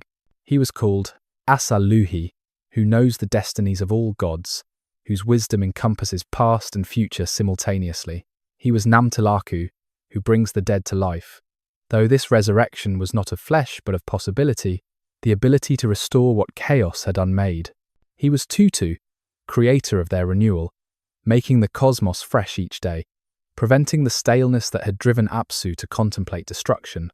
Each name was not merely a title, but an aspect of his being, a facet of the absolute authority he now wielded. In the temples of Babylon, priests would spend years memorizing these 50 names, not just their sounds, but their meanings, their interconnections, the sacred mathematics that linked them. Some names could only be spoken at certain times of day, when the sun's angle created specific shadows in the temple courtyards. Others required purification rituals before pronunciation, the speaker fasting for days to achieve the spiritual clarity necessary to voice such concentrated power. Still others were whispered rather than spoken, shared between priests like dangerous secrets that could remake reality if carelessly released. The names formed a kind of theological map of divine authority, showing how Marduk had not simply defeated the other gods, but incorporated them, their powers becoming aspects of his greater power. He was Nibiru, who crosses the boundaries between realms, making him present everywhere simultaneously. He was Enkurkur, creator of the 4 black-headed ones, acknowledging his role in humanity's creation. He was Gilim, who establishes abundance, ensuring that order did not mean sterility, but fertility, growth, prosperity. As the names accumulated, they began to blur together in the consciousness of those who heard them, creating a kind of verbal mandala that represented totality itself. The 50 names were not meant to be understood individually, but experienced collectively, washing over the listener like waves, each one adding to a cumulative effect that approached the ineffable. By the 40th name, the distinctions began to dissolve. By the 45th, language itself seemed to stretch beyond its capabilities. By the 50th, silence was the only appropriate response. When Genesis remembers Babylon, the relationship between the Enuma Elish and the Hebrew Bible's creation account in Genesis is written not in explicit acknowledgement, but in shared images, parallel structures, and transformed meanings that speak to a deep cultural conversation across centuries and civilizations. When the Jewish exiles sat by the rivers of Babylon in the 6th century BC, they did not merely weep for their lost temple. They absorbed, consciously or unconsciously, the creation stories that surrounded them, that were recited annually in massive public festivals, that formed the theological foundation of their captors' worldview. Consider the opening of Genesis. In the beginning, God created the heavens and the earth was without form and void, and darkness was upon the face of the deep, and the Spirit of God moved upon the face of the waters. Here, immediately, are the primordial waters, the tohom, the deep, a word that shares its linguistic roots with Tiamat herself. The Hebrew text remembers the Babylonian chaos, but transforms it from a living goddess into an inert substance awaiting divine action. Where Tiamat was an active force requiring violent subdual, the biblical deep is passive, requiring only the organizing word of God to separate and structure. The act of separation itself echoes through both texts. Marduk splits Tiamat's corpse to create heaven and earth. God divides the waters above from the waters below. The firmament that God establishes on the second day of creation serves the same function as the bars and guards Marduk posts to keep Tiamat's upper waters from flooding down. Both texts understand creation as fundamentally an act of division, of establishing boundaries, of creating categories where previously there was only undifferentiated potential. But the differences are as telling as the similarities. Where the Enuma Elish presents creation as the outcome of cosmic warfare, Genesis presents it as divine speech, peaceful and authoritative. Let there be light replaces arrows through the heart of chaos. The Hebrew God creates alone, without opposition, without struggle, without the need to prove his authority through combat. This is not creation through violence, but creation through language, through the power of the word to call being from non-being. The creation of humanity shows perhaps the strongest connection and the most profound transformation. In the Enuma Elish, humans are created from the blood of a slain god mixed with clay, fashioned specifically to serve the gods, to perform the labor that divinity finds beneath its dignity. Humanity's purpose is explicitly servile, their existence a solution to divine exhaustion. In Genesis, humans are made in God's image, from dust and divine breath, rather than blood and clay, created not as servants but as stewards, granted dominion over creation, rather than condemned to maintain it for absent masters. Yet even in transformation, memory persists. The breath of God that animates Adam recalls the blood of Kingu that animates humanity in the Babylonian tale. Both recognize that human beings contain something divine within earthly flesh, that we are composite beings existing between realms. Both place human creation as the culminating act, the purpose for which the ordered cosmos was established. Both understand humanity as fundamentally different from all other created things, bearing a special relationship to divinity that defines our purpose and nature. The biblical account can be read as a deliberate theological correction of the Babylonian narrative, maintaining its structure while revolutionizing its meaning. Where Babylon saw chaos as a threat requiring violent suppression, Israel saw it as merely absence awaiting divine presence. Where Babylon justified monarchy through Marduk's violent ascension, Israel would struggle with the very concept of human kingship, seeing it as a falling away from divine rule. Where Babylon embedded violence into the very structure of creation, Israel imagined a beginning characterized by divine pronouncement. It was good. Modern archaeology has revealed that the Enuma Elish was still being copied and recited well into the Hellenistic period, meaning it remained a living text throughout the time when the Hebrew Bible was taking its final form.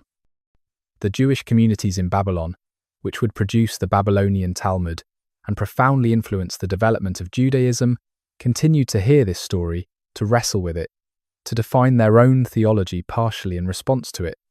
The conversation between these creation accounts was not a single moment of influence, but an extended dialogue lasting centuries. In the ziggurat's shadow, you climb the great ziggurat of Babylon in the cool hours before dawn, your feet finding their way up steps, worn smooth by countless generations of priests and pilgrims. This is Etemenanki, the house of the foundation of heaven and earth, though travellers from distant lands sometimes call it the Tower of Babel, mangling the name of both city and temple in their foreign tongues. 7 levels rise above you, each smaller than the last, each painted a different colour, representing the 7 celestial spheres, creating a mountain of human construction that rivals any work of nature. As a young priest in training, you have been granted the privilege of ascending to the 6th level, where you will assist in the pre-dawn rituals that ensure the sun's return. The city below is still dark, though cooking fires are beginning to spark to life in the residential quarters, creating a constellation of earthly lights that mirrors the fading stars above. The Euphrates is a ribbon of silver in the darkness, and you can smell the river's moisture mixing with the incense that already burns in the temple precincts.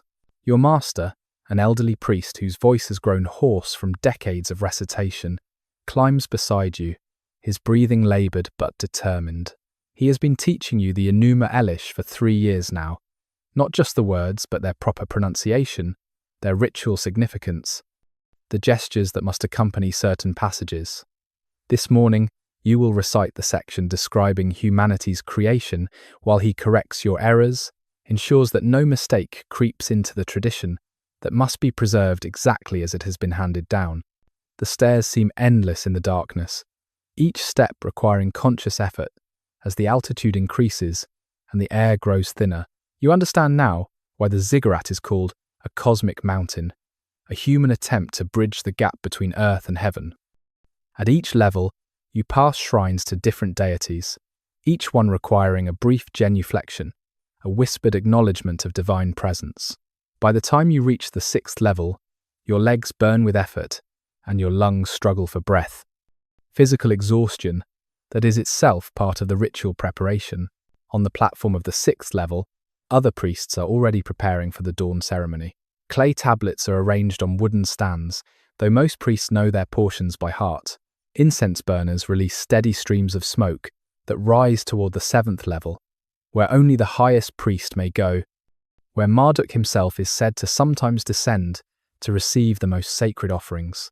You take your position, facing east, where the sky shows the faintest suggestion of light, and begin your recitation.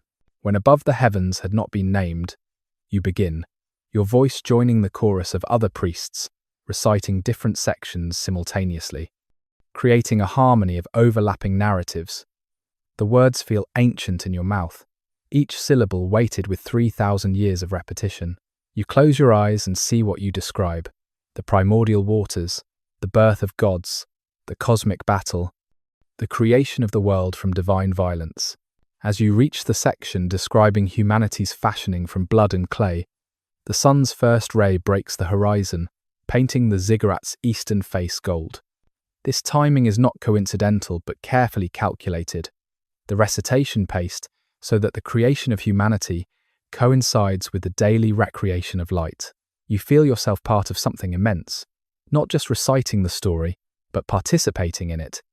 Your words helping to maintain the cosmic order that Marduk established and must be daily renewed.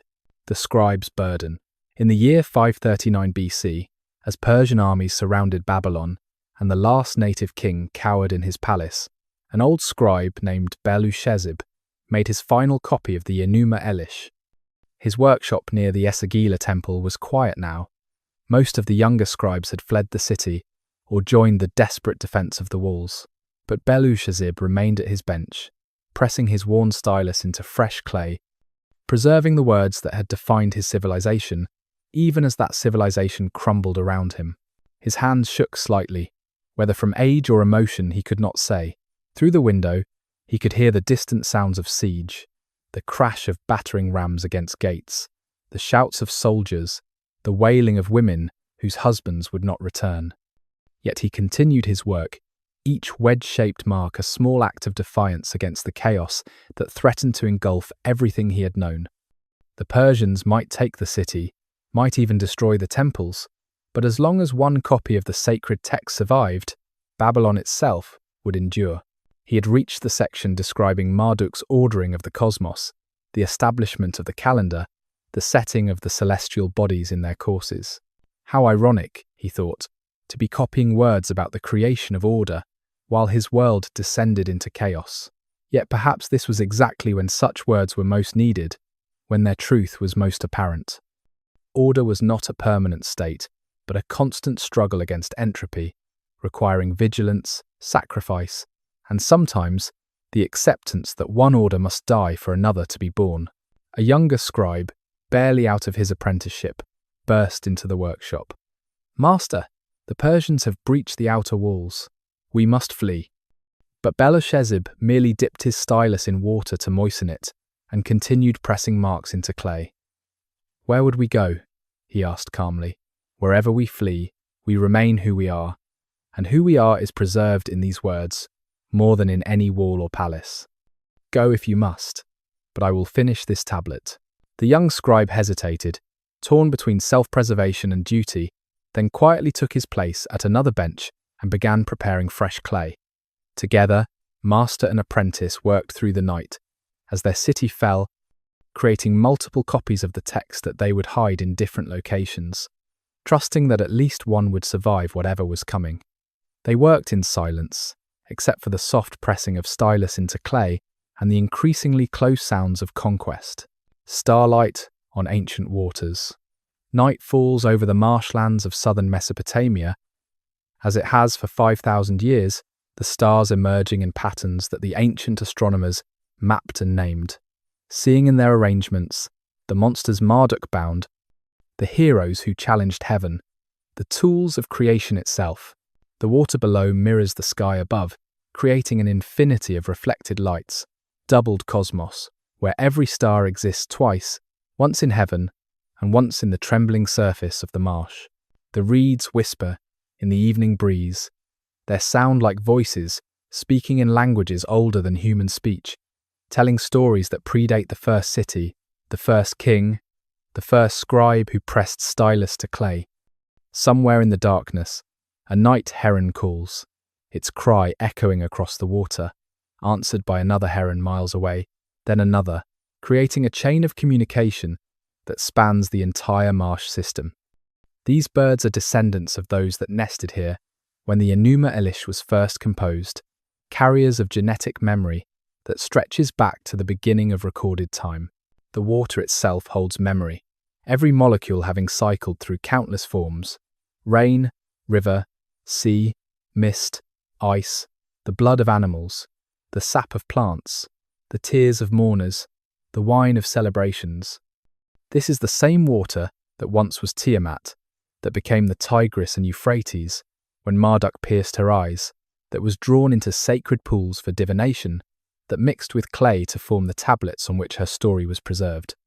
The water remembers everything and nothing, existing in an eternal present that encompasses all pasts and futures. Moonlight turns the marsh to silver and shadow, transforming the landscape into something more felt than seen. Time becomes fluid here, the boundaries between past and present, dissolving like salt in water. A fisherman poling his reed boat through the shallows might be from any century, his silhouette unchanged since humans first learned to navigate these waterways. The techniques he uses, the paths he follows, the songs he sings to pass the time, all echo backward through generations to the first humans who dwelt between the rivers. In this timeless space, the Enuma Elish continues its recitation through natural phenomena rather than human voice. The wind speaks Marduk's names, the water remembers Tiamat's transformation, the reeds recreate the styluses that recorded divine genealogies. The story has passed beyond human telling into the substrate of existence itself, written in the interplay of elements that gave it birth, echoes through millennia. The influence of the Enuma Elish extends far beyond its original context, its themes and images rippling outward through time and space, like waves from a stone dropped in still water. In Hesiod's Theogony, written in Greece 3 centuries after the epic's composition, we find the same pattern of generational conflict among gods, the same necessity of violence in establishing cosmic order, though filtered through Hellenic sensibilities and populated with different divine names. The Titans' war against the Olympians echoes the conflict between Tiamat and Marduk, chaos against order, the old against the new. In the Gnostic texts of the early Christian era, Tiamat transforms into the Sophia, divine wisdom fallen into matter, whose error creates the material world that must be transcended. The Gnostic demiurge, creating physical reality from a mistake, recalls Marduk fashioning the cosmos from Tiamat's corpse, though the moral valence has reversed. What Babylon celebrated as triumph, the Gnostics mourned as catastrophe. The idea that physical creation emerges from divine conflict, that matter itself bears the trace of violence, persists even as its interpretation changes. The medieval alchemists, studying their craft in the shadow of Islamic and Christian orthodoxy, found in the Enuma Elish a coded manual for transformation. Tiamat's division became the separation of mercury and sulfur, a transformation, the great work that would produce the philosopher's stone. They understood, perhaps more deeply than they could openly acknowledge, that creation and destruction were aspects of a single process, that new forms required the dissolution of old ones, that resurrection demanded death. In the dragon-slaying myths that proliferate across European folklore, we see Marduk's victory endlessly reenacted. St. George and the dragon, Siegfried and Fafnir, Beowulf and his monsters, all echo the primal battle between the hero god and the chaos serpent. The dragon, hoarding gold in a cave, or poisoning the countryside with its breath, is Tiamat removed from her cosmic context, but retaining her essential nature as the chaos that must be defeated for civilization to flourish. The hero who faces the dragon replays Marduk's role, though often unconscious of the mythic pattern he fulfills. Modern depth psychology, particularly in the work of Carl Jung and his followers, has recognized, in the Enuma Elish, a fundamental pattern of human consciousness. The battle with Tiamat becomes the ego's struggle to differentiate from the unconscious, the necessary but violent separation from the mother that enables independent existence. Every human who achieves psychological maturity reenacts Marduk's victory, splitting the undifferentiated unity of infant consciousness to create the structured personality capable of functioning in the world. Even in contemporary popular culture, the Enuma Elish's patterns persist.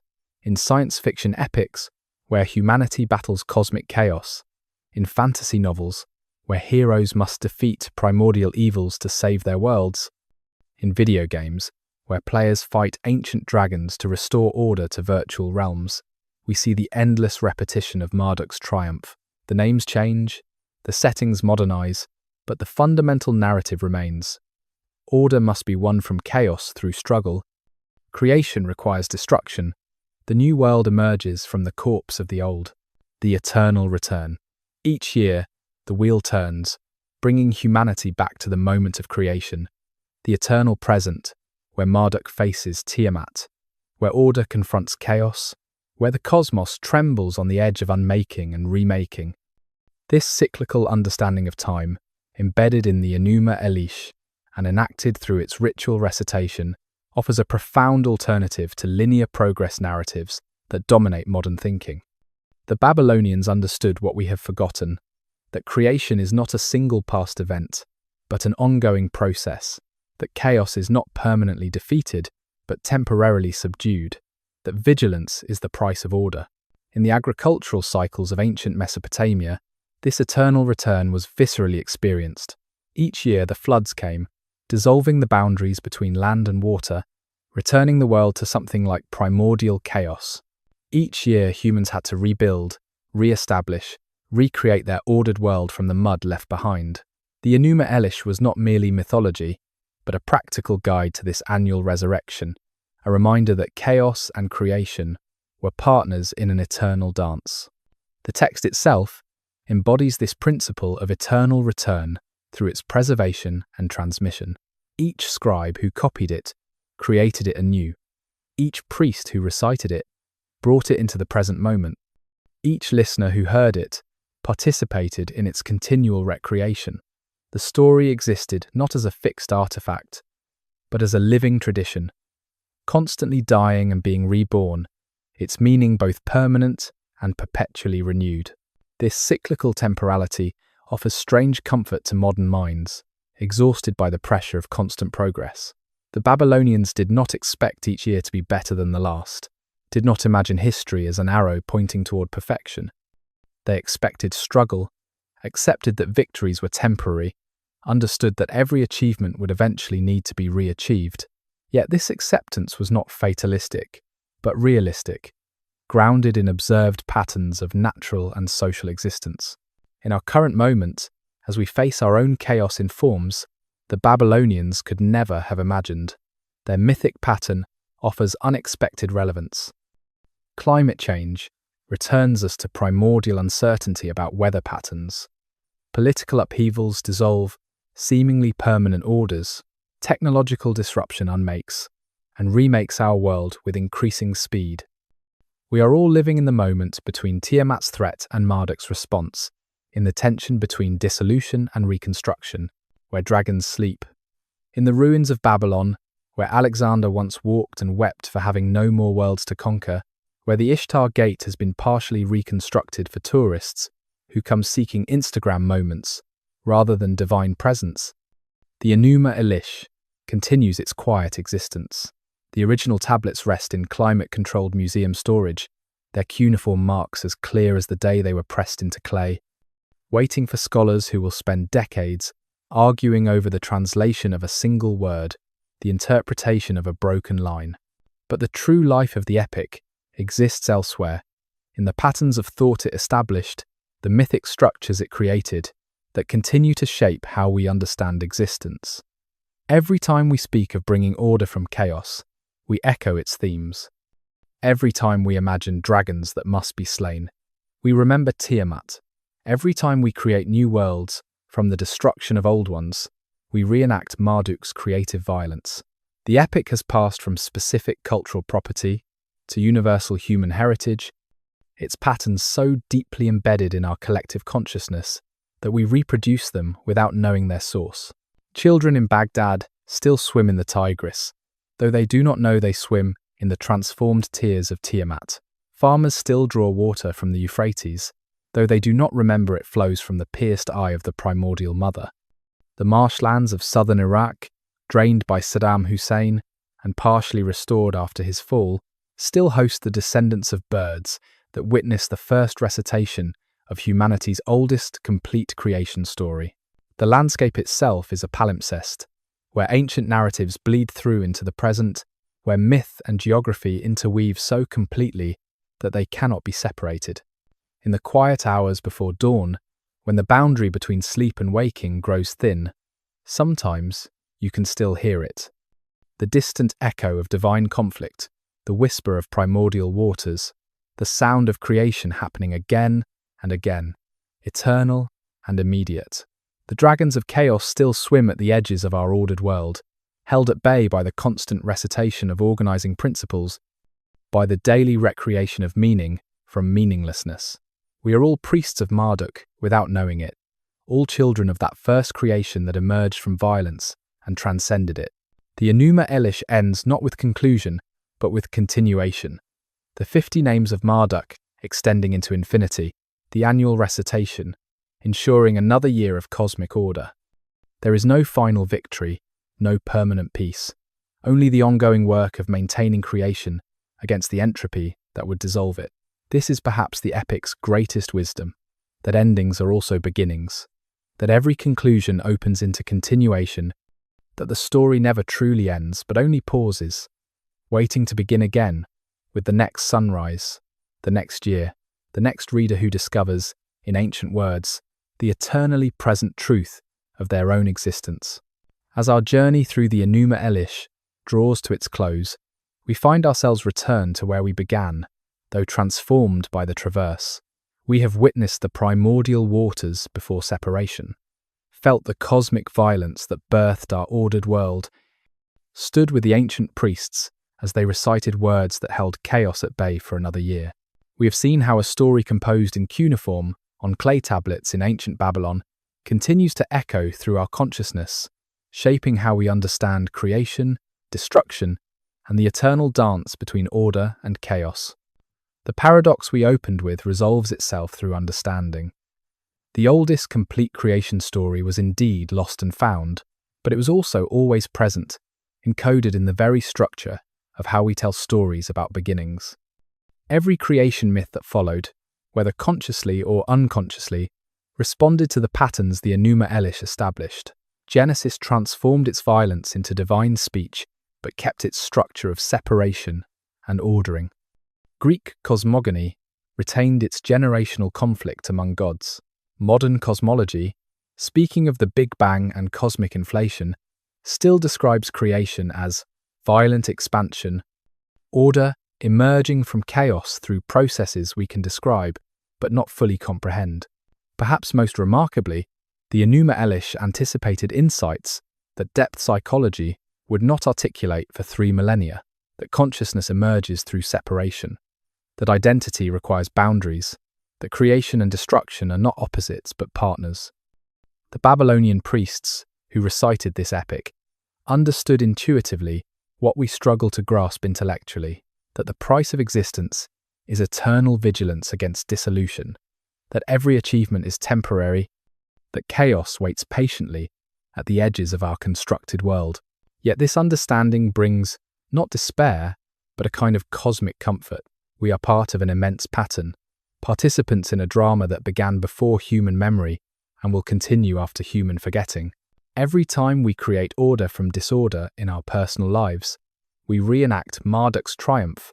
Every time we face the chaos that threatens to overwhelm us, we stand where he stood, armed with whatever winds and weapons our own evolution has provided. We are simultaneously the children of chaos, born from Tiamat's primordial waters, and the agents of order, fashioned from divine blood to maintain the cosmic structure.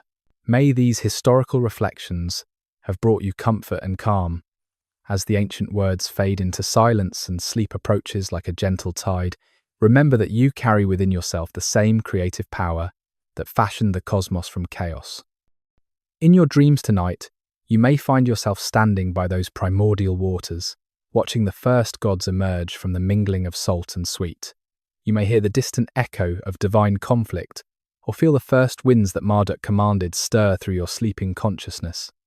These are not mere dreams, but genetic memories, mythic patterns encoded in the deepest structures of your being. Let the weight of centuries lift from your shoulders as you drift toward rest.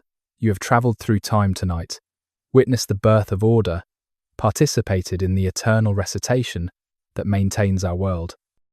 Now, as the Babylonian priests once did after completing their sacred duty, you can release that responsibility into the darkness, trusting that tomorrow will come, that the sun will rise, that the cosmic order established so long ago will hold for another day. The dragons sleep tonight, bound by words you have heard, patterns you have absorbed, truths you now carry within you. May the tranquil flow of time carry you to peaceful rest.